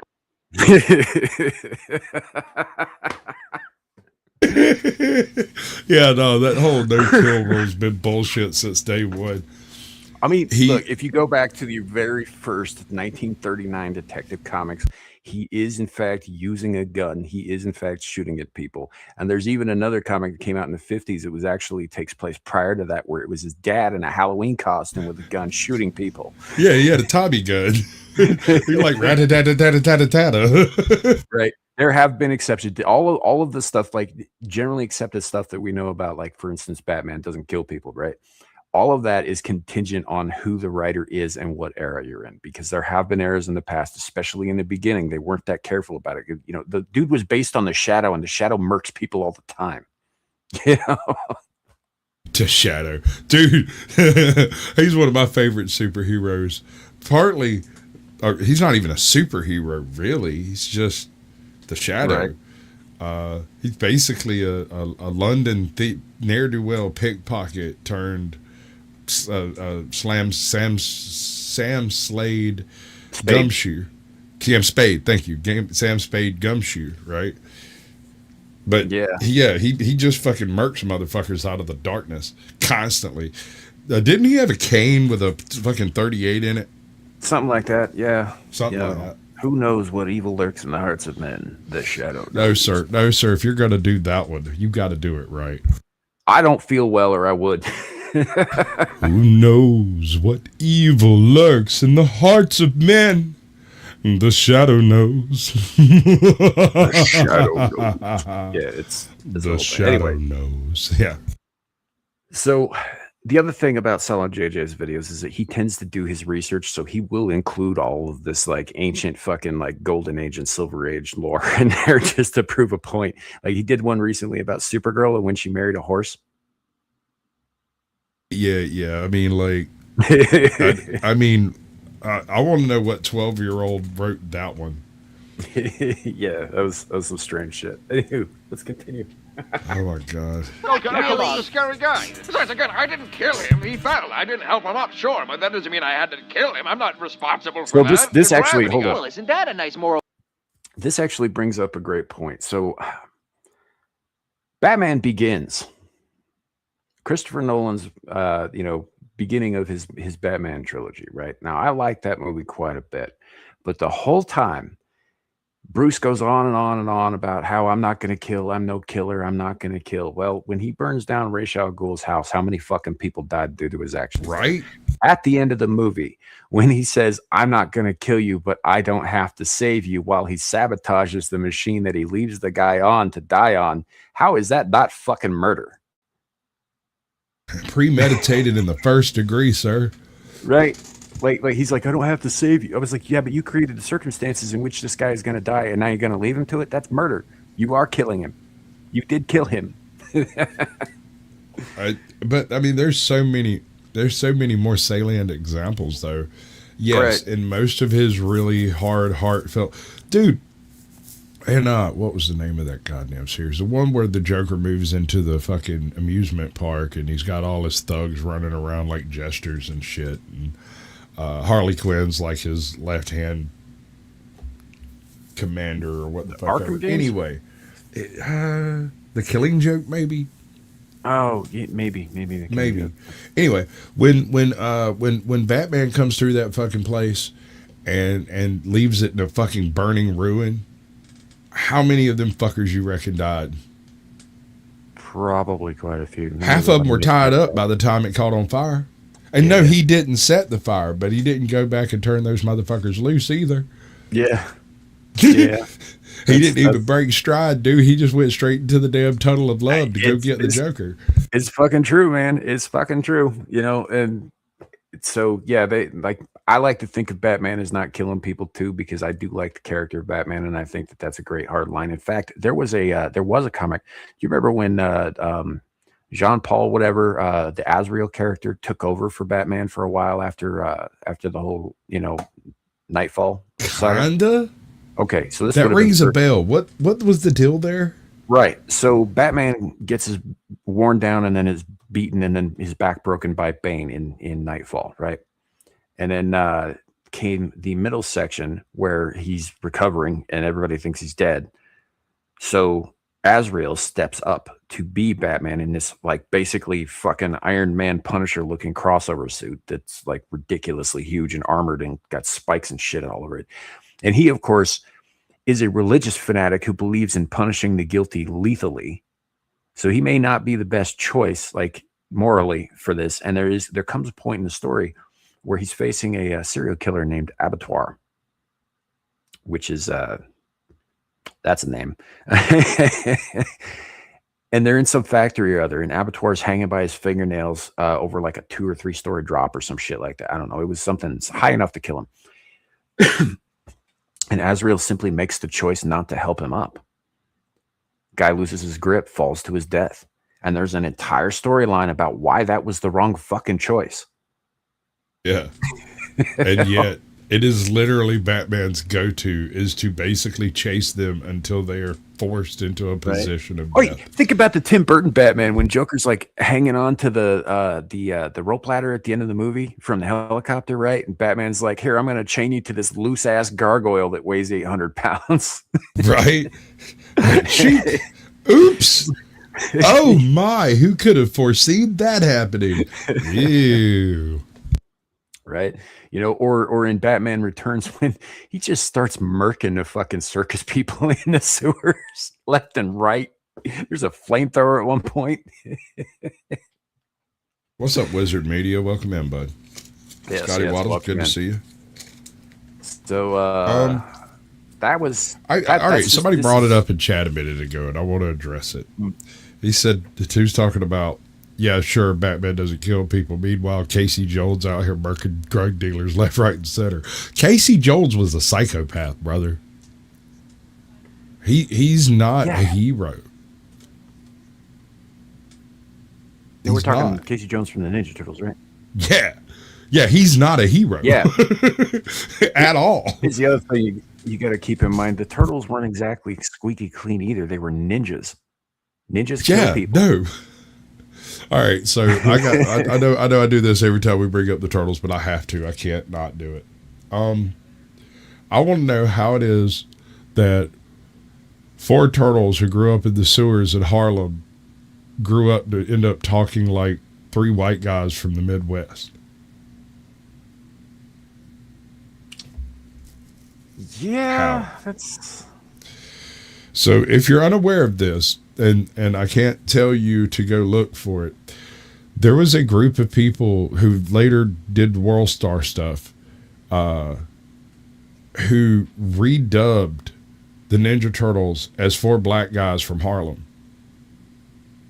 And it is the funniest shit. You will injure yourself watching it. Now, because it's so heinously racist, most of it's been scrubbed from YouTube. Yeah. But it's the Teenage Mutant N-word Turtles. And you might, if you search hard and you're clever about your search parameters, you might be able to find like 5 or 6 episodes still extant on YouTube. But they did all 3 movies. There is a line from Raphael in this movie talking to Splinter where he says, he asks what a condom is. Like, what's a condom? Right? There's another line talking about Splinter comes downstairs talking to Raphael, and it's like, what you talking about? You little Halloween snicker dick? You know, I have seen people cry laughing at this stuff. I love, it's one of my favorite things to show people backstage when I'm like, listen, I want to see how triggered you're going to be by this. I showed Joe Cool. Yeah. And he laughed so hard, he blew snot bubbles out on his phone and had to clean it. Yeah, you're going to have to probably show me that offline at some point. But oh, yeah. No, we'll do it backstage on a dead cell, bro. Like, I want no evidence of me associated with that. The whole Harlem thing is not entirely accurate, right? So canonically, you go back far enough, and I do, the Ninja Turtles were just in one of the boroughs. It never specifically says which one, because the inference is that they're in Hell's Kitchen specifically because it was the same accident that created Daredevil that created them. It was the same chemicals. Yeah. Which is also why the foot exists as the foot. They are a reference to the hand from Daredevil. It's why Splinter's name is Splinter. He's a reference to Stick, Daredevil's ninja mentor. Right. Like the guys were very, very, very big fans of the Miller run on Daredevil, who were writing all this stuff. But I do find it kind of interesting that in the 1990, I think, the first live action Ninja Turtles movie, the only one of the turtles who actually sounds like he could be from New York is Raphael.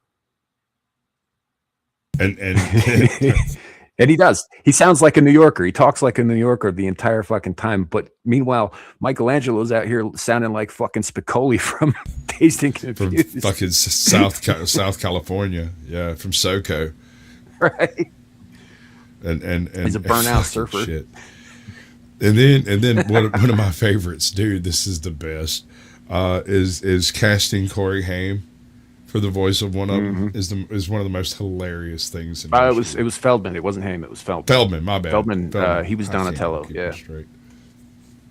Yeah, which is really funny because actually the guy who voiced Raphael is also the only one of them who is also the same guy in the suit.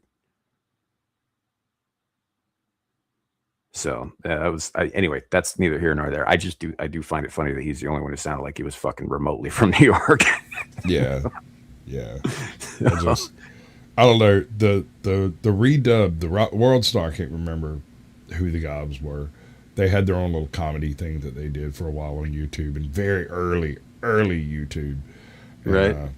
All of that stuff was hilarious, and it all got nuked from orbit. Obviously, because it was heinously. It's all the bad things that the left hate.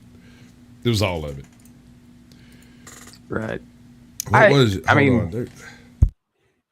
the Ninja Turtles were as original as they could be. A lot of this stuff was obviously inspired by Daredevil and specifically the Miller run on Daredevil. But yeah, no, and they also were the beginning of that whole like cute humanoid animal martial artist phase that happened in the 80s. Yeah. Everything with new martial arts in the 80s. You remember Biker Mice from Mars? One of the most clever uses of animation, I think. Do you know why the Foot Clan was robots in the cartoon? Yeah, because they were people in the comics and they were getting slaughtered. Yes, so that the Ninja Turtles could kill them and it wouldn't make them look like monsters. They're just killing robots. It's nothing to worry about. No, that's the only reason that they were machines at all. You know, was basically because they couldn't get around the whole Saturday morning cartoon thing. They were murking dudes. Yeah, there was a no death on screen clause to fall into whatever time block they wanted. It's the same reason why He-Man, why Skeletor always gets away. That's why nobody gets shot in G.I. Joe ever. Yeah, you just see them spraying bullets just randomly. They're never even pointing guns at each other. It's fucking hilarious. Yep. So, as a matter of fact, I don't think He-Man even I think he punches somebody once in the beginning of the series, and that's it. I mean, rest of the time he's just using mild shit, wrestling moves and nets and that kind of thing. Yeah. So, but put him in anyway, a hammerlock. There's 17 more to this, episodes so. in a row. Fucking shit. Here. A workaround. Oh, get off your high horse, mister. I almost did a genocide. You do that one time. You do that one time. Look, as heroes, The we've all parallax gotta make thing, yeah. concessions. I don't like to. So for those who don't know, Hal Jordan goes crazy at one point, gets infected with parallax, which is the entity that controls fear, which is Sinestro's whole thing, and he murders the entire Green Lantern Corps and kills all of the Guardians on Oa and collects all the rings for himself. Which is why now there is only one Green Lantern and he's from Earth. Or at least for a while it was. Now there's like fucking half a dozen of them again. They built up the Corps again or whatever. But yeah, Hal Jordan wiped out the Corps like by himself. Yeah, well, that's the thing about the Corps is it's not just, one species. it's more than this is more like a Thanos snap than a genocide, like, I mean, it is multiple genocides. It is of interest to me that there is one Green Lantern for every sector in space except our sector. There are 4 at a specific period of time. You got Hal Jordan, this guy. You got John Stewart, came after him. You got, we're not even talking about Alan Scott because his powers are actually magical and it's a whole other thing. You got Guy Gardner, who everybody fucking hates. And you've got Kyle Rayner, who comes in later and then transitions from Green Lantern to a White Lantern at a certain point. But at one point, all 4 of them were running around with rings. I was a Justice League guy, and a lot of it was tangential. Well, I mean, I never was a comics guy, but I had one of my best friends was a comics guy, and he would like come to me constantly. You need to read this, man. This is great. You need to read this, man. It's great. You need to read this one. You need to read that one and this one and this one and that one and that one and this one, this one, that one, and then you need to read those over there after you read the right. And he realized one day I just spurred out on his ass, and he realizes that that's not the way to get me to read them. The way to get me to read them is to put them in the bathroom and just don't say nothing. Just leave it there. And when I go in there, I'll pick it up and read it. And so he basically selected the most influential comics to read by placing them in the bathroom because he wanted me to read them. Right. And so now, years later, I've read just about everything that everyone references except for the crappy shit. I've never touched a terrible comic. Well, one of the only Superman series I've read to any level of completion was Red Sun. Oh, that's a fucking great. Awesome. Right? Yeah, it is not canonical. It is Elseworlds, but it is excellent. It is beyond compare. Yeah, indeed. I don't like it. So, oh, by the way, Abe's in the chat. Where the fuck are you, Abe? But anyway, so let's go ahead and continue. Oh yeah.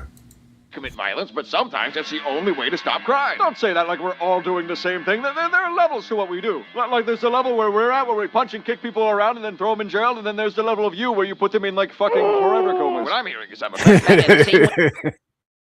That guy had no arms and legs.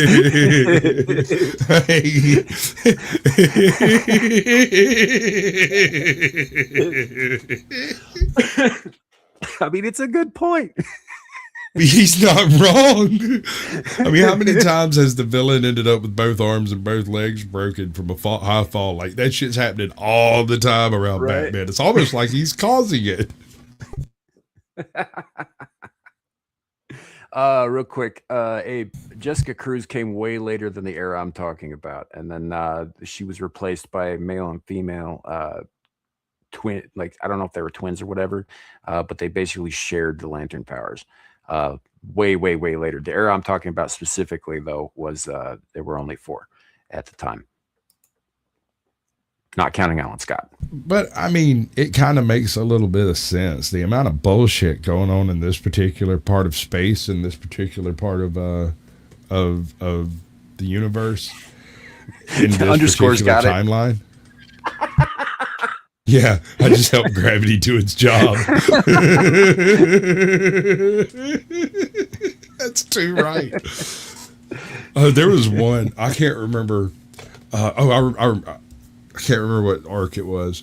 But anyway, Batman's working his way through some underground fucking secret base on the north side of like New York or whatever, Metropolis or Gotham or whatever. Anyway, these ritzy fucking houses up there, and he's doing that weird gumshoe shit where he finds the secret door and goes down the natural cave system, where of course here's the entire criminal element doing all their criminal things all at the same time, and Batman sneaks in there like a freaking ninja and starts tying, like knocking people out, tying people up and gas bombing them and shit like that.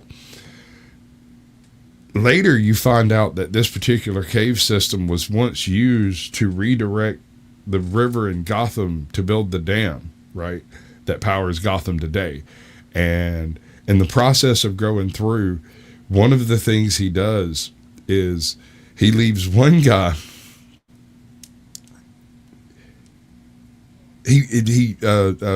Somebody was trying to run into him, and he hit him with a batarang, and they plowed into a catwalk.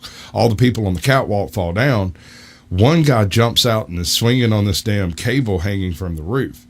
And he just drives off and leaves that dude up there, like a 60-foot drop below him. And he was stopped up under him when all of this happened. He pulls the guy, the batter. He probably killed the battering guy too, come to think of it, because he fucking whipped it this way and it came in the window and hit him in the side of the head. Batman just throws him out, gets in the truck, drives away. But for a split second, he stops and looks up at the guy. There's a panel of him looking up at the guy. Could have just dropped him right there. 2 seconds, homie climbs off and drives away. And he grunts and drives away. Not 5 minutes later, he has a choice between hitting a switch and following a guy into a tunnel to keep the other people from coming in, or not hitting the switch and having to go out the way he came in and go back up top to catch him, right? Mm-hmm. And he hits the switch, knowing that this will redirect the river back through these tunnels and kill absolutely everybody in the joint. He hits the button, he hits the switch, runs through the fucking valve before it closes, and catches the guy on the other end of it trying to get into his car. But let me point out, these guys were doing a fucking money printing ring. They were doing counterfeit currency. They weren't hurting a soul. These weren't hardcore gangsters that were running around with Tommy guns and they were like the contractors on the Death places. Star. Yeah, exactly. These guys were just printers. They were chemists and lab techs.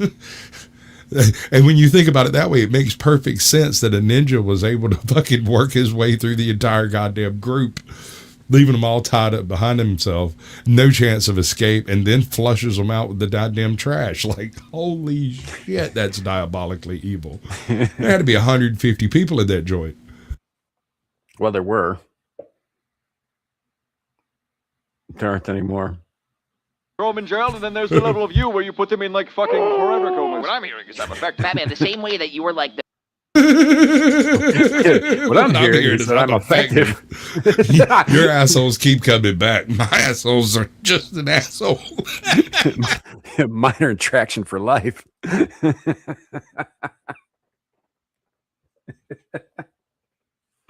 Wow. Oh, wow. I saw one of the funniest things I've ever laid eyes on. I was on a panel a couple of nights ago, and my fucking internet goes out in the middle of this. Of course it does. I was just fixing to start restreaming it because it was so hilarious. There was a black Hebrew Israelite. Oh, those guys are fun. Oh, yeah, no, it was fucking solid gold. And he was arguing with an Orthodox Jew. Oh. And, bro, I'm over here, like, laughing so hard I'm crying. They've got me backstage. They won't bring me up. and I'm just, ooh. I managed to get up for like 2 seconds and my internet went out, and I was like, the amount of victimhood narrative that was bouncing back and forth over here is absolutely absurd. Like, they were both victims of the white man, and the black Hebrew Israelite is like, but you whited all them motherfuckers. Right. And the Orthodox Jew was like, oh no, that is not the case. We are not actually white. And I mean, look at the way they've been treated over the past 5,000 years. Look, they're kind of black when you think about it. In the United States, we used to consider the Irish as separate from white. Yeah, I know. Trust me, I know, dude. But not the Irish. I mean, that was one of the best jokes in Blazing Saddles. Yeah. It made me cry, laugh so hard, because nobody knows about this shit. Nobody cares. Nobody cares about the oppression of the Irish under the Tammany Hall administration. Like, fuck. Like, you know that in a certain period in New York City, when you got off the boat, if you were from Ireland, you would be like almost literally frog marched out of the city. They would straight up send you to Philadelphia or anywhere else. Then they would pitch it like this. This is a fucking nefarious genius of politicians.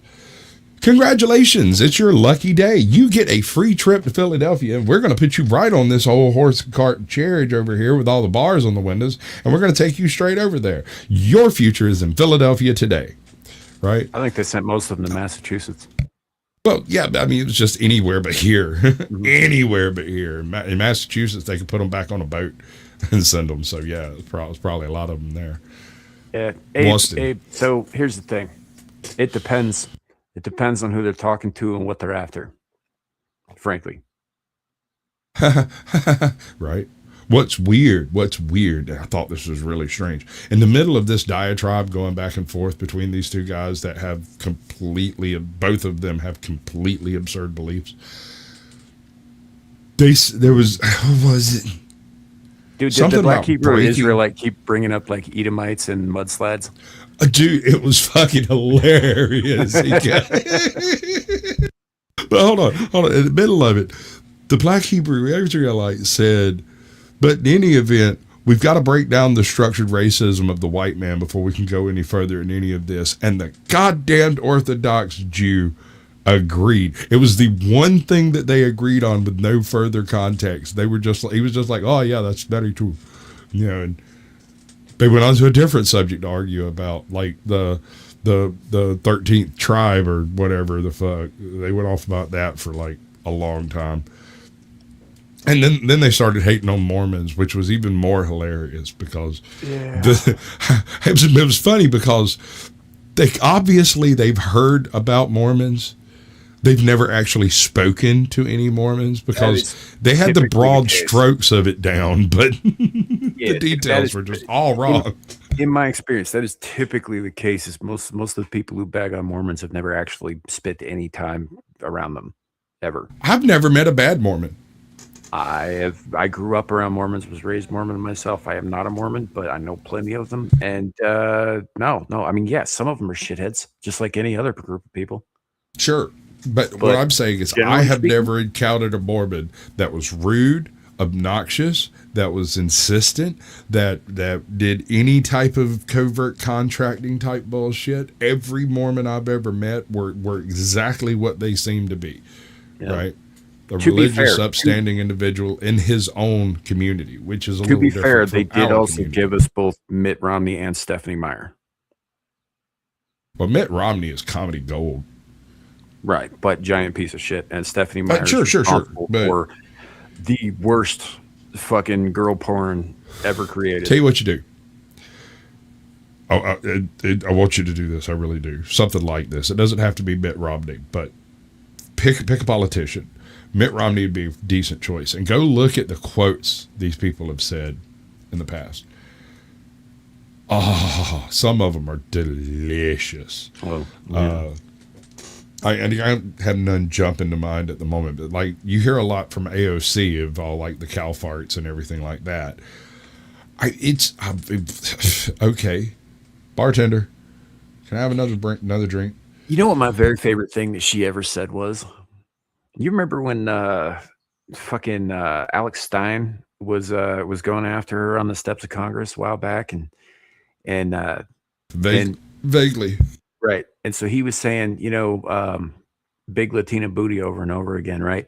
So she gets on her phone and films him, quote unquote, harassing her from 50 fucking feet away. Right. And she's like, this animal over here, he keeps going on about my big juicy Latina booty. I was like, he never said juicy, lady. You added that. But she is you right. You added that.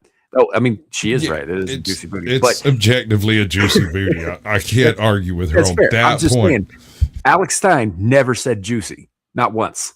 Sure. Sure. So, I just thought it was funny that she added that.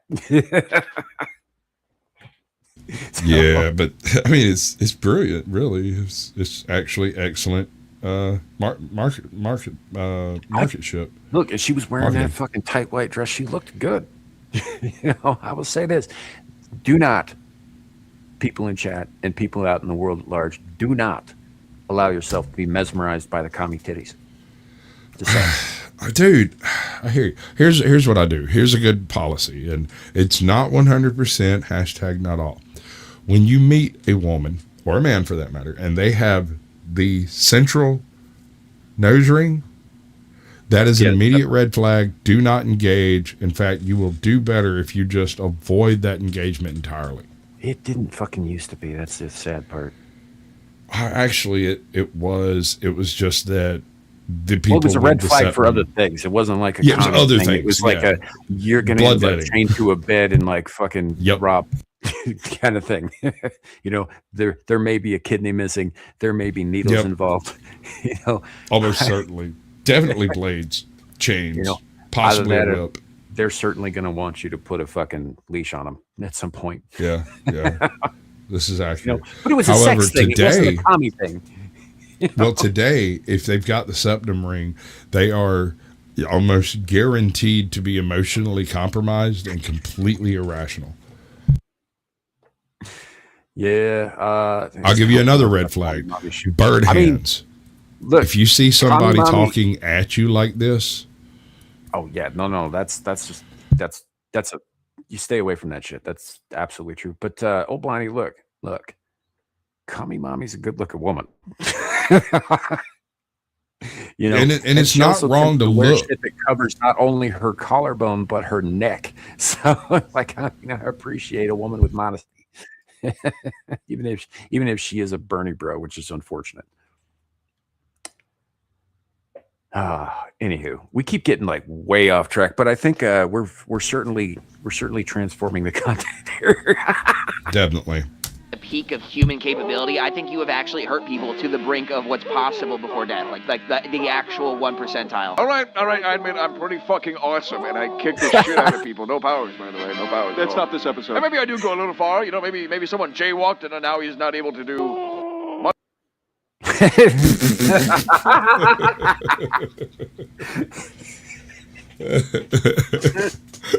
He's certainly not jaywalking anymore.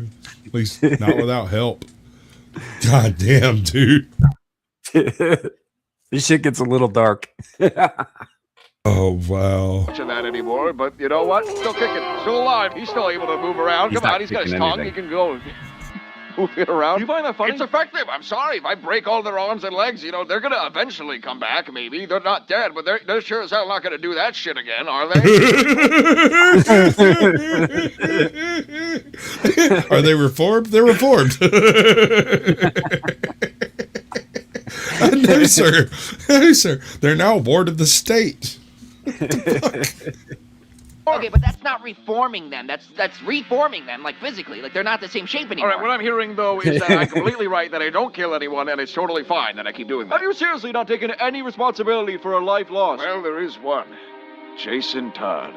Jason? Yep, and I've got to live with that. He was beaten with a crowbar and then blown up. That one's on me. That's the one time. It's not on you. That's the one time. That one's on me. I don't know why we're expecting consistency from this guy when we've seen how he's handled his no-gun policy. No. I have never used a gun. What's funny about the Jason Todd thing, if you have not read A Death in the Family, right, where Jason Todd gets killed.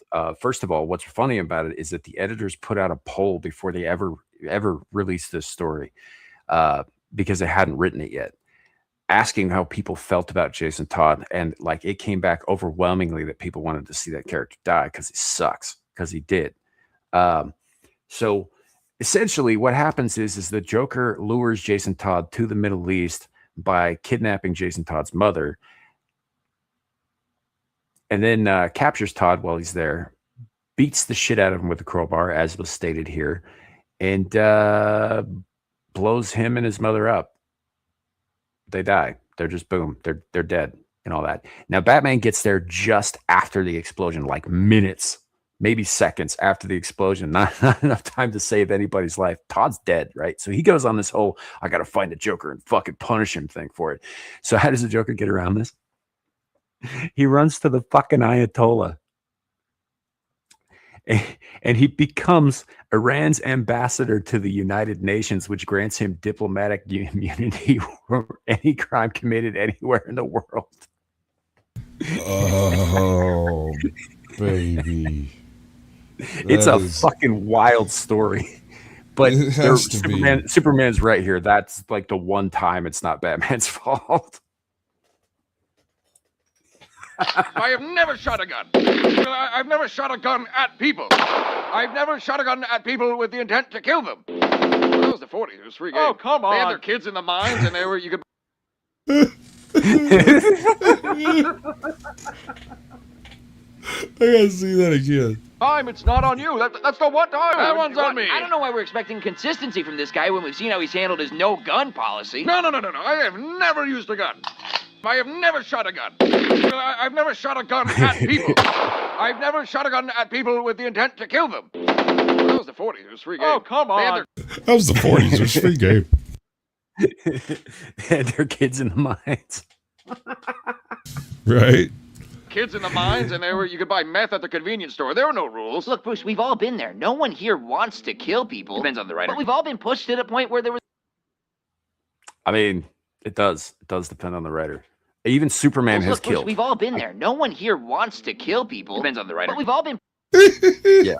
I right. can name several occasions Superman has killed. Right. Number one, Dude. in a parallel universe where he uses gold kryptonite to permanently remove the abilities of Zod, Quetzal, and Feora. And then he uses green kryptonite to execute them because they already murdered the entire planet Earth in that dimension. Also, there's another dimension in which Superman doesn't actually kill anyone, but he lobotomizes them all. Yeah. Uses his laser vision to burn out some critical part of the brain. Turns them into just drooling zombies. In Superman versus Aliens, right? Which, yes, is a thing. He gets to a point, he can't figure out if the xenomorphs are intelligent, sapient species or not. He can't tell. But it gets to a point where he's just so fucking sick of them that he just starts lasering their faces off. Yeah. I came across a channel I think you'd like because it's got some really wacky crossovers in it. Basically there's a channel out there, and I can't remember the name of the channel off the top of my head. I've got a couple of their videos saved, and it's like what if scenarios. What if Superman went to 40K? What if Iron Man met the Green Goblin? What if this? What if that? They got one is what if Saitama, One Punch Man, went to 40K? That would be interesting because Saitama doesn't give a fuck about anything but his discounts on Sundays. And his noodles. Yeah. and his friend Genos. Like later on, and there's quite a bit about Genos. Yeah. He really likes his neighborhood too. Yeah, because it's nice and quiet because all the monsters are dead. Yeah, because nobody fucks around over there, even a little bit. Because when they do, this random bald fuck over here comes out and punches them into the next dimension. Dude, you should really go check out Saitama going to 40K. It is great. I will probably look that up because I'm not a 40K fan. I think it mostly is retarded. You don't have to be, but you know enough culturally for it to work. Unfortunately, I know a little more than culturally, but yeah. Like if I know who Trazen is, I know a little bit more. Well, then we'll get into the Horus conspiracy. It's a whole thing. But anyway, like I fucking love One Punch Man. It is probably the best power creep satire I've ever read. Ever Dude, by any stretch. Like, do you remember There the bit where he's having that dream where the mole people come up and he's fighting them all, and it's like this epic battle, and they're fighting back and all that shit. And when he actually encounters the mole people, their dies in one punch. He's like, "Oh god damn it!" Well, see, that's the beautiful part about this Warhammer crossover is he was on his way home with his noodles, and he had his little bag, and a fucking tyrannid pops up through a portal, and he sets down his bag and cracks him upside the head, starts to walk away with the bag, like knocks him back through the portal, and the goddamn thing tries to climb back through the portal, and he's like, ugh. And so he hit, but this was a different one, right? Because the first one just left, like, ka. And so he ends up going through the portal to close the portal so that no more can come through. And then he's going to go home and eat his noodles. And when he gets into Warhammer, he destroys Tyrannid for the first point, right? He hits them and they all die, and he just spends a day doing that and kind of chills out the area, and then he grabs his bag and goes to try to cook some noodles, and the Warhammer people get a hold to him, and he becomes part of the human empire almost immediately. And what's hilarious, one of the best parts, the commissar is standing there through the whole meeting between Saitama and the upper echelon of the human empire, you know, the imperial representatives. And as soon as he leaves the room, what? The Imperium of Man, yeah. Right, the Imperium of Man. As soon as he leaves the room, the commissar looks over and says, I need you to do a full work down on what it would take to kill that man. And the guy looks at him and goes, he cleaned a planet of Tyranids. I'm not sure we can, sir. Very well. I will notify the Mechanicus or whatever. I will notify the Mechanicus. They will dispatch a full team to investigate his strength. And later the Mechanicus shows up and he's just like one punching them fuckers out of existence. It's, like, they just don't even have a register for the level of power this motherfucker brings. And the whole time he's carrying around this bag of fucking noodles trying to find a hot plate. Well, I'm watching this power comparison video the other day between him and like Son Goku, and I'm not a Dragon Ball fan either, but it is what it is. Anyway, they were talking about where Saitama and Guru, who was like the evil version of him, they get to a point where Guru's basically God and Saitama's just farting worlds he's standing on out of existence, like with his ass, with air blasted out of his ass. Right. It's the silliest fucking shit. It is the silliest shit. It starts off the silliest shit. Oh yeah. The fucking mosquito woman.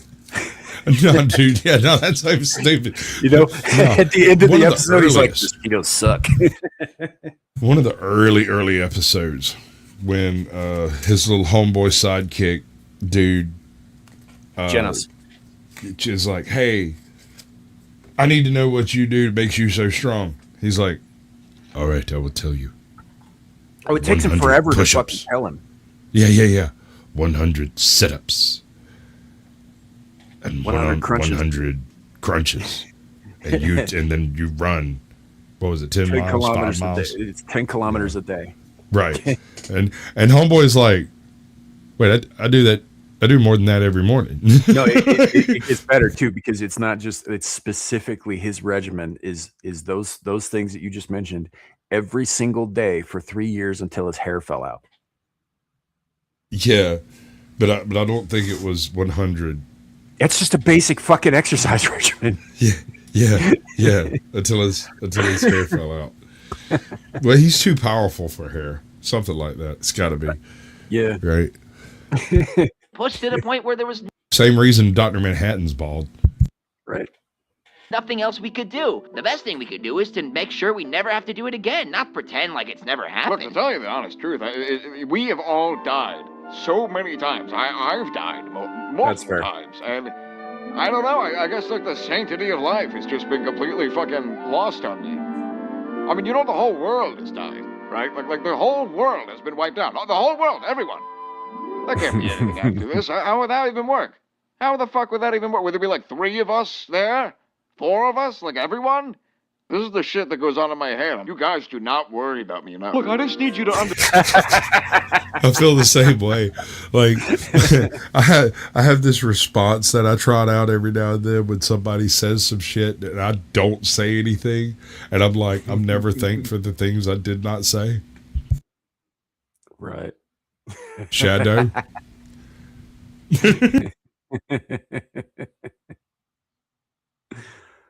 Oh man. Oh, tongue studs are just good fun there, bro.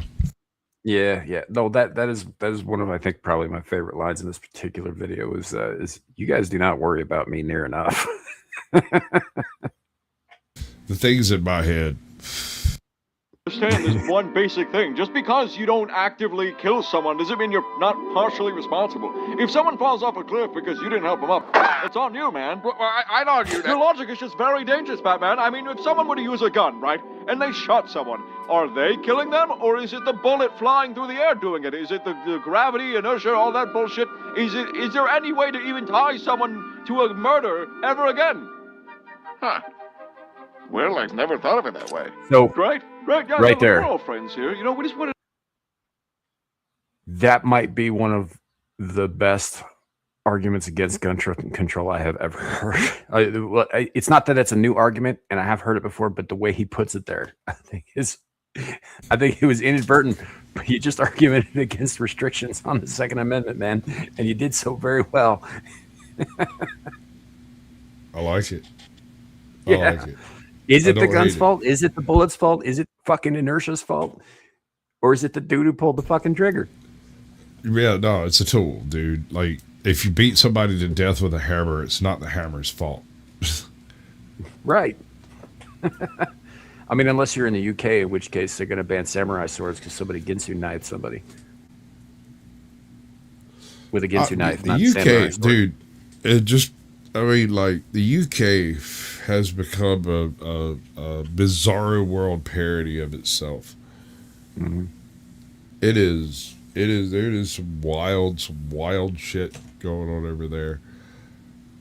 I mean, it's What do you reckon is going to pan out from, like, I heard somebody go off for an hour and a half on the existence of Reform Britain, and I sat there the whole time thinking, wait till he sees Restore Britain. They're the ones, bro. They're the ones that seem to be carrying the weight. dude. In light of things that have been going on and coming to light recently in the UK and all that stuff, and by recently I mean in the last 5 years or so. You remember the Knife Angel, Refresh my memory. the statue made of all those knives that were used in murders? Oh wow, no, I missed that one. Oh shit! I'll see if I can find an image of it. But anyway, it was a sculpture that was made by someone who wanted to bring attention to the sheer amount of knife crime, right, in the UK, in London and Bristol and all those places. And every single knife that was used to create this statue had been used in a crime. Almost all of them had been used in murders. That sounds like an altar to Moloch, bro. Like that's some Christ, not Christ. Well, it was this wasn't like a let's worship the thing. This was a like Kali. fucked up and we gotta put a stop into it kind of thing. But no, I get you, but what I'm saying is like that's the kind of shit you would expect to find at night in India with like fucking skulls burning around it and shit. Yeah, that does not. Go ahead. I'm sorry. Well, it's funny that you mention it like that too, because one thing that never ever got brought up in conjunction with it was the ethnicity of the perpetrators whose knives those were. Right. I wonder. I mean, I'm sure a Sikh bunch of them were blades white. in We're it. talking thousands of knives. Sure, but I wonder how many Sikh blades were in it. Probably not that many, because Sikhs aren't really known for that shit. But yeah, They're not. But they are Recently, known for having yes, something of but- a hair trigger temper. indeed. Well, I mean, they finish shit. They don't start it. Generally speaking, apparently. Yeah, no, I mean they are very good, but that's what I'm saying. too. It's a hair trigger thing, though. Like they are perfectly courteous up until you reach the cutting point, and then it's over. 'Cause they're all armed. Every single one of them is armed. Right. As we continue, Okay. Well, I've I never did thought find of an it image that of way. it. So Right? yeah, let's finish Well, this and then I'll bring it up. yeah. Right, yeah, look, we're all friends. Let's here. finish You know, this we and just then I'll wanted to bring have a up the image. dialogue, just talk it out and see where Batman goes. Surprise! It's brought to you by GamerStop. Shop and act fast. You too can own your very own tub Wait of a just second. So here's the ad portion. Okay.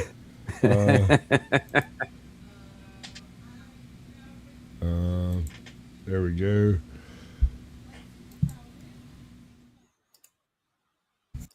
All right. You have link, or you want to do it, or Oh, touch this is tips. just a static image, so I can pop it up. But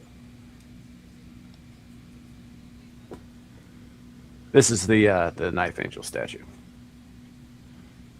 Hold up, let me. Oh, that's horrendous. That's terrifying. Yep. We should definitely make an AI movie of that thing going around killing immigrants. Somebody in the chat, get on that. And I want as to you can watch see, that it's made by up 4 of o'clock tomorrow motherfucking- afternoon. Is that a Civil War sword? All of those Holy knives. shit. Yeah, there's a cleaver. This is like fucking Game of Thrones level bullshit. All of Oh the my feathers are God. blades. That's terrifying. This is a That is- lot of knives. Heinously terrifying. You had never seen this before? I'm surprised. Mm-mm. I mean, I might have seen the image. It seems vaguely familiar, but I didn't realize what it Hey, Grant. is. Yeah. I don't know, it's- man. That's pretty, It's a freaking very weird. morbid It's monument terrifying. to a lot of murders, a lot of murder victims. So we got all that. idiot But, doing idiot like I stuff. said- Check this out.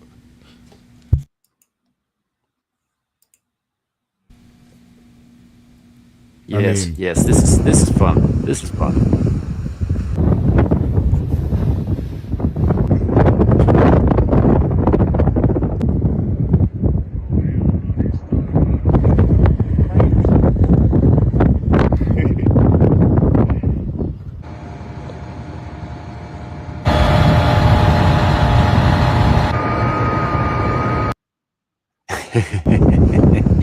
So apparently there is a quote unquote aquatic mode or amphibious mode on Cybertrucks, and this guy wanted to test it out, right? Because he bought the Cybertruck, wanted to check all the features or whatever. Probably got it fully loaded, and you want to read what he was fucking It says charged alert with? from X Alerts. Man arrested after putting his Cybertruck in Wade mode and accidentally sinking it in lake in Grapevine, Texas. Officers responded to a call about a Cybertruck sunken off of Katie's Woods Park boat ramp at around 8 p.m. Authorities say the driver put his Tesla in Wade mode, and shortly after driving into the lake, the car shut down and began taking on water. All passengers in the vehicle were rescued, and the driver, who remains in jail, was charged with operation of a vehicle in closed section of Park Lake, no valid boat registration, and numerous water safety equipment violations. He didn't have his fucking life jacket on, bro. Yeah. Also, he didn't have a permit for the boating.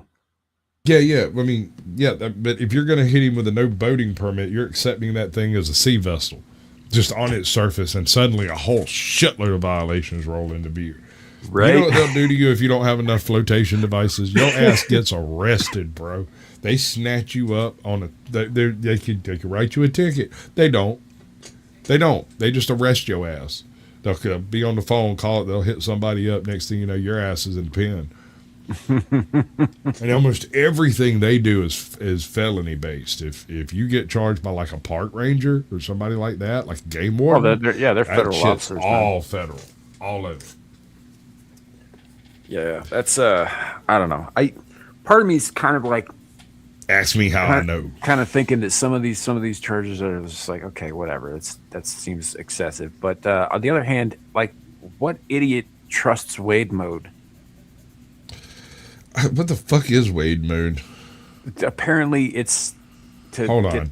I don't make fucking that know, happen. man. I don't know. Yeah, no, I got nothing on that one, but we're gonna find out right fucking now.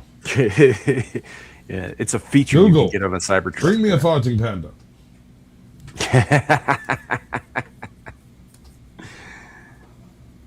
We're gonna catch 5,000 bass free. I mean, yeah, let's just jump in the window. Wade mode is an off-road vehicle feature most notably available on the Tesla Cybertruck, designed to allow the car to safely drive through shallow bodies of water like creeks, rivers, or flooded roads. So maybe don't drive it into a lake. When activated, Wade mode prepares the vehicle for water crossings by doing the following. It increases maximum ride height of the vehicle, air suspension to maximum height. Battery pressurization. It pressurizes the battery pack, often referred to as a scuba pack, to prevent water from getting inside and causing damage. While the feature makes the vehicle capable of handling minor flooding or stream crossing, it is frequently misunderstood. 32-inch depth limit. That seemed like a little deeper. Yeah, he went a little deeper, and he did that. What do you call it? Fuck around and find out. This is one of those things where he's like, hey, I got this cool mode. It says here I can push this button and it turns on this cool mode, and didn't read the manual. Yeah. He just saw it. Asked Google just like I did. Right. What's up, Jacob? Welcome in, brother. That is fucking wild, bro. It's dumb, man. We don't have to get to the last thing if you don't want to do it, because it's a whole. I mean, we've gotten this close. I can handle another 12 fucking minutes of this cunt's teeth in my face, bro. All right. I mean, chiclets. I mean, I'd hit it. I know you would. Yep, she's back, ladies and gentlemen. I wouldn't let the hate stop me. Once again, enough, your brain will begin to believe it's part of your body, and this has a. She's bringing something to our attention that we probably should be paying attention. If you use. I'm having some issues. Just I can see that. Are you ready? Yeah. Your smartphone enough, your brain will begin to believe it's part of your body, and this has a number of really interesting implications for both cognitive science and development, and we'll talk about it.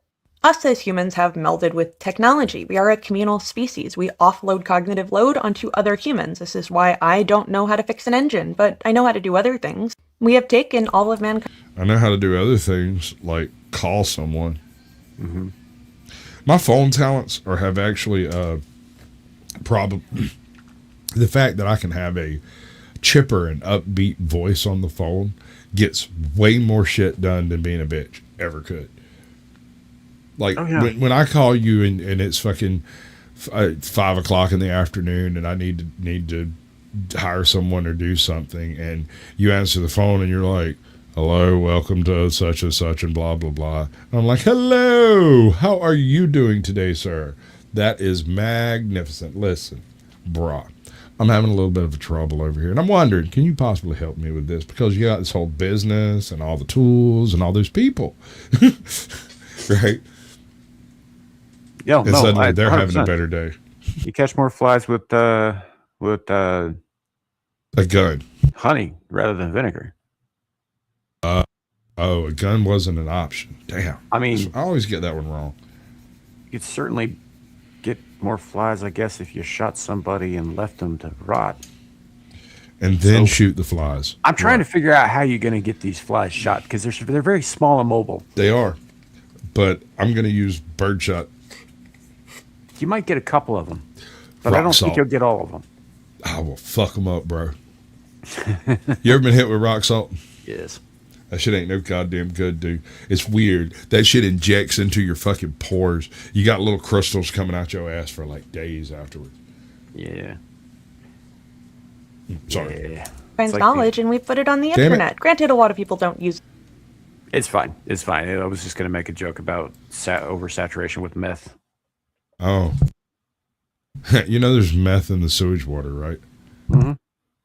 Like a lot, like enough to actually affect things. Brain will also all begin to over your believe it's currency. part of your body, and this has a number of really interesting implications for both cognitive science and development, and we'll talk about it.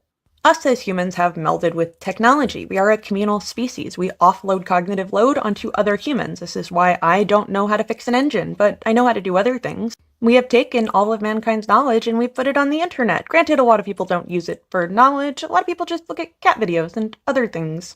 When you hear somebody say that a Name tool those should other become an things, extension lady. of your body, Name them. Yeah.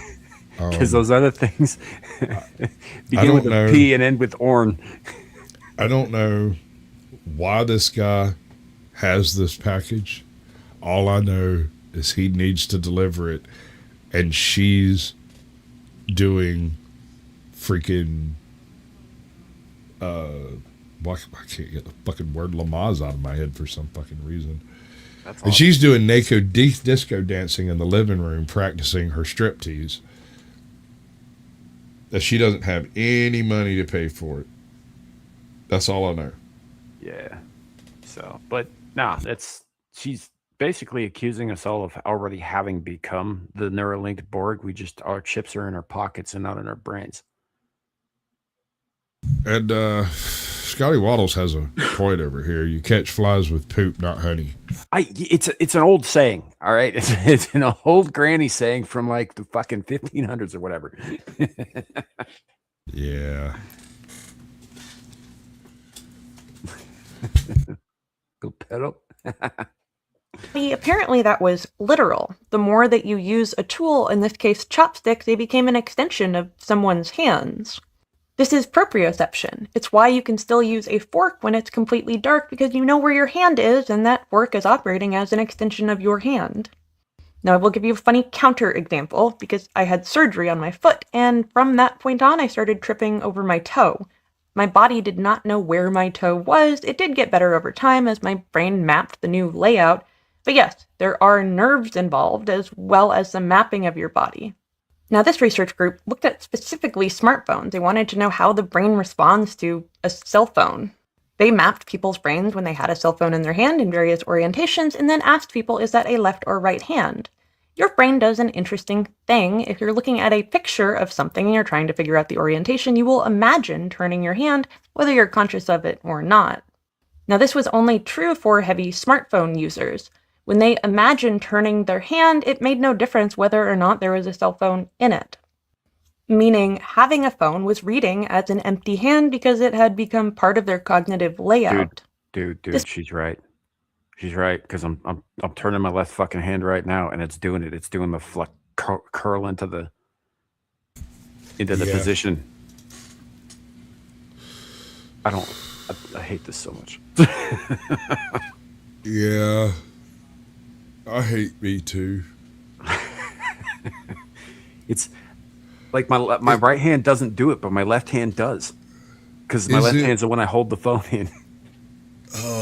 Is it wrong that I'll wake up some mornings and go, meteorite didn't hit? No, not at all. I wake up most mornings that way. I was kind of hoping it happened while I was asleep and I'd never know nothing about it. Because if I wake up from that one, I'm just saying, my guidance counselor didn't tell me that a warlord was on the list, but now I know.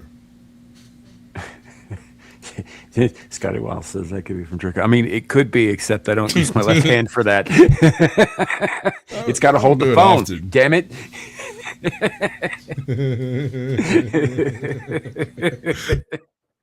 This may incidentally also be why people get so uncomfortable when they switch phones and it's a little bit different. I know I do, but it does alleviate over time, meaning we can... Now, this does have some pretty interesting implications. If you've ever gotten a new... The hell Just me, or was that a weird cut? That was a very weird cut. Comfortable when they switch phones and it's a little bit different. I know I do, but it does alleviate over time, meaning we can...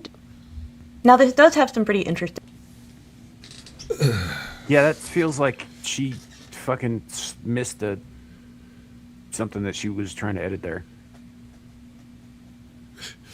Check out the pause face. Like there's a little bit of a hiccup there where you can clearly see she wasn't happy with the take.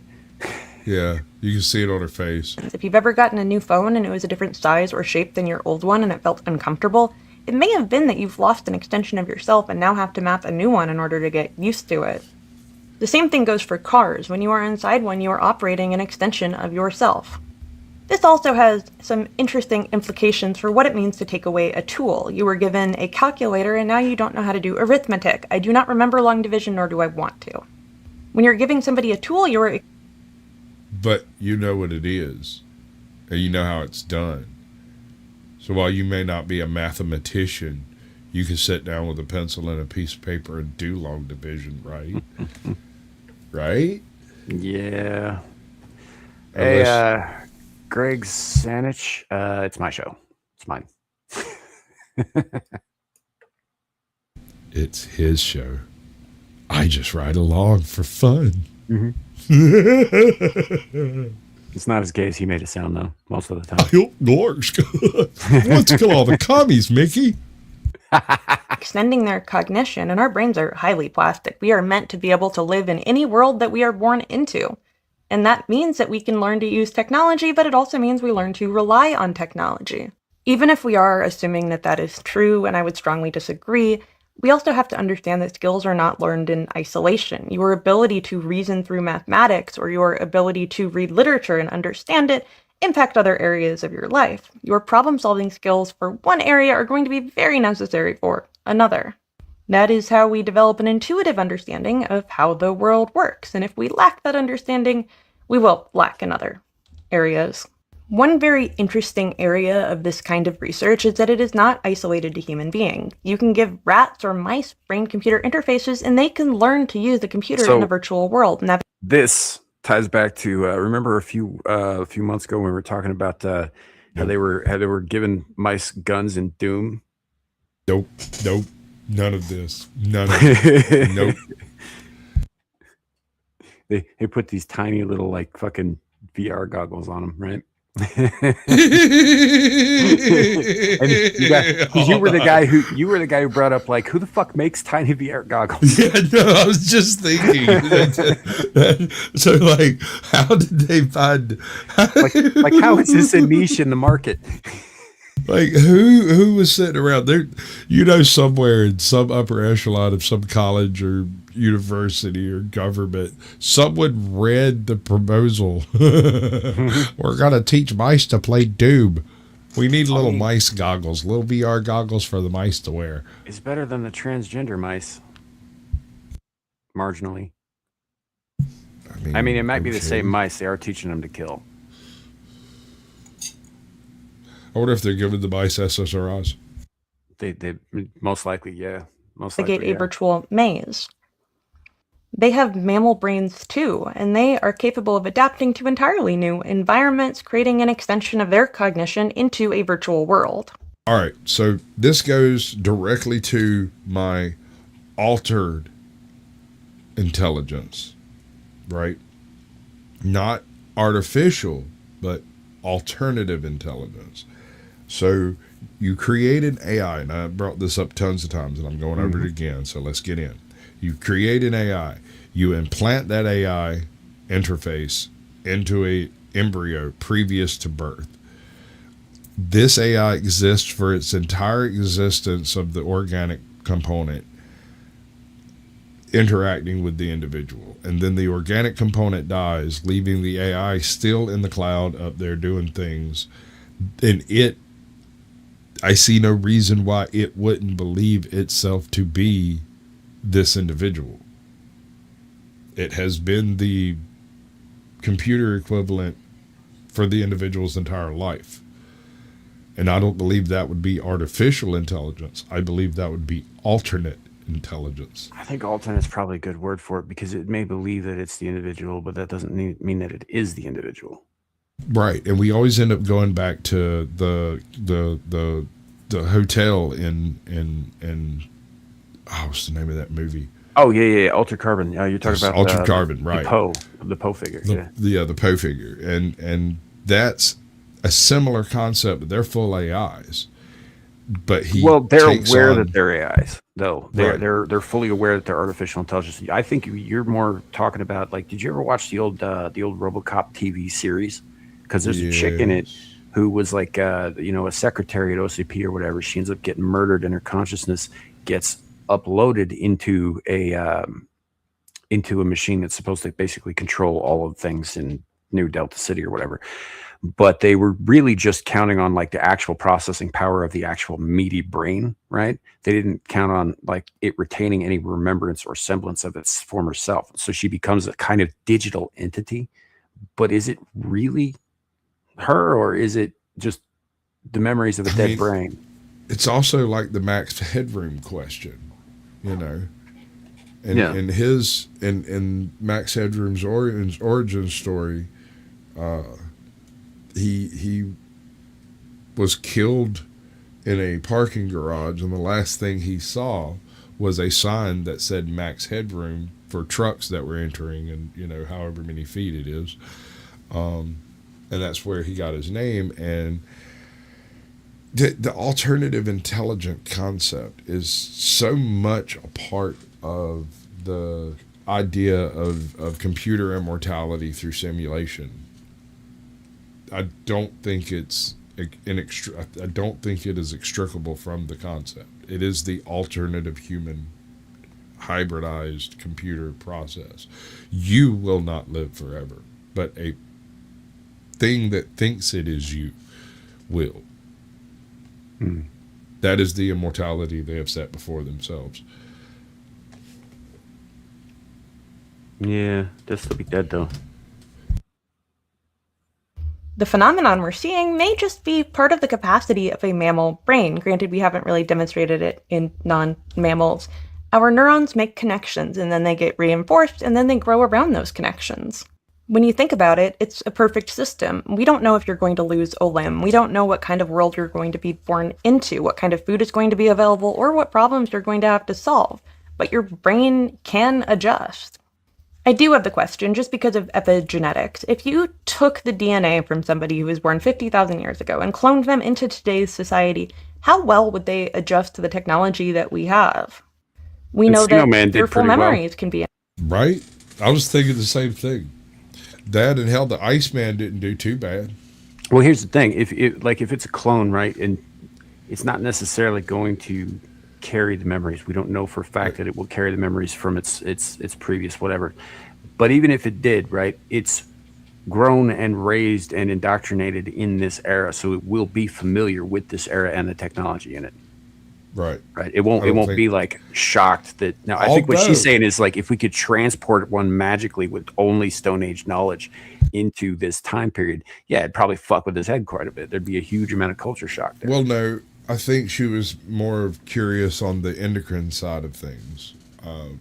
We have no idea what type of how deeply rooted our endocrinology is in our fight and flight responses, right? And how rooted that is in our genetics versus our experiences. Well, you're touching on ancestral memory, which not so much. I'm touching on biochemical sensitivities built into a self-feedback system that responds to threats.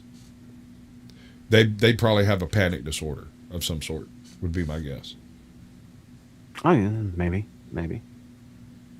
But I think there'd be enough that was unfamiliar. But it can only operate a Nokia 3310. You, sir, get a participation trophy for that one. Yeah. So there's no ghost in the shell, but more a shell of a ghost. I think that's a pretty good way of I putting it. like that. Yeah. I like that. It's a ghost that thinks it's you. It believes it. It would, right? Because as far as it's concerned, it is you. Mm-hmm. Yeah. It would believe it is me. And perhaps I believe that some part of me continues existing past my death because it exists. Well, again, going back to Altered Carbon, not even so much Altered Carbon. In the third book, Woken Furies, there's a whole commune that exists basically as a community in a virtual world, in a computer, right? All of their bodies are dead. Yeah, they completely shed their bodies. They no longer occupy. It's a simulated heaven for a simulated congregation.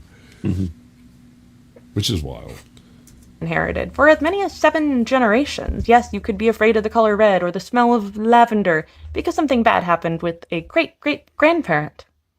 I do wonder how much of our capacity to use the tools in front of us is inherited, and whether or not that's affected by how rapidly technology is changing. Did this make you want to put down your smartphone or make you want to learn a new skill? Because for me, the answer is yes. All right. I think that's a fair answer, right? Because on the one hand, yeah, I could learn and do new stuff, which I'm not necessarily against. On the other hand, I'm starting to think the thing in my hand is fucking evil. Like truly, epically, end of the world, wants me to suffer evil.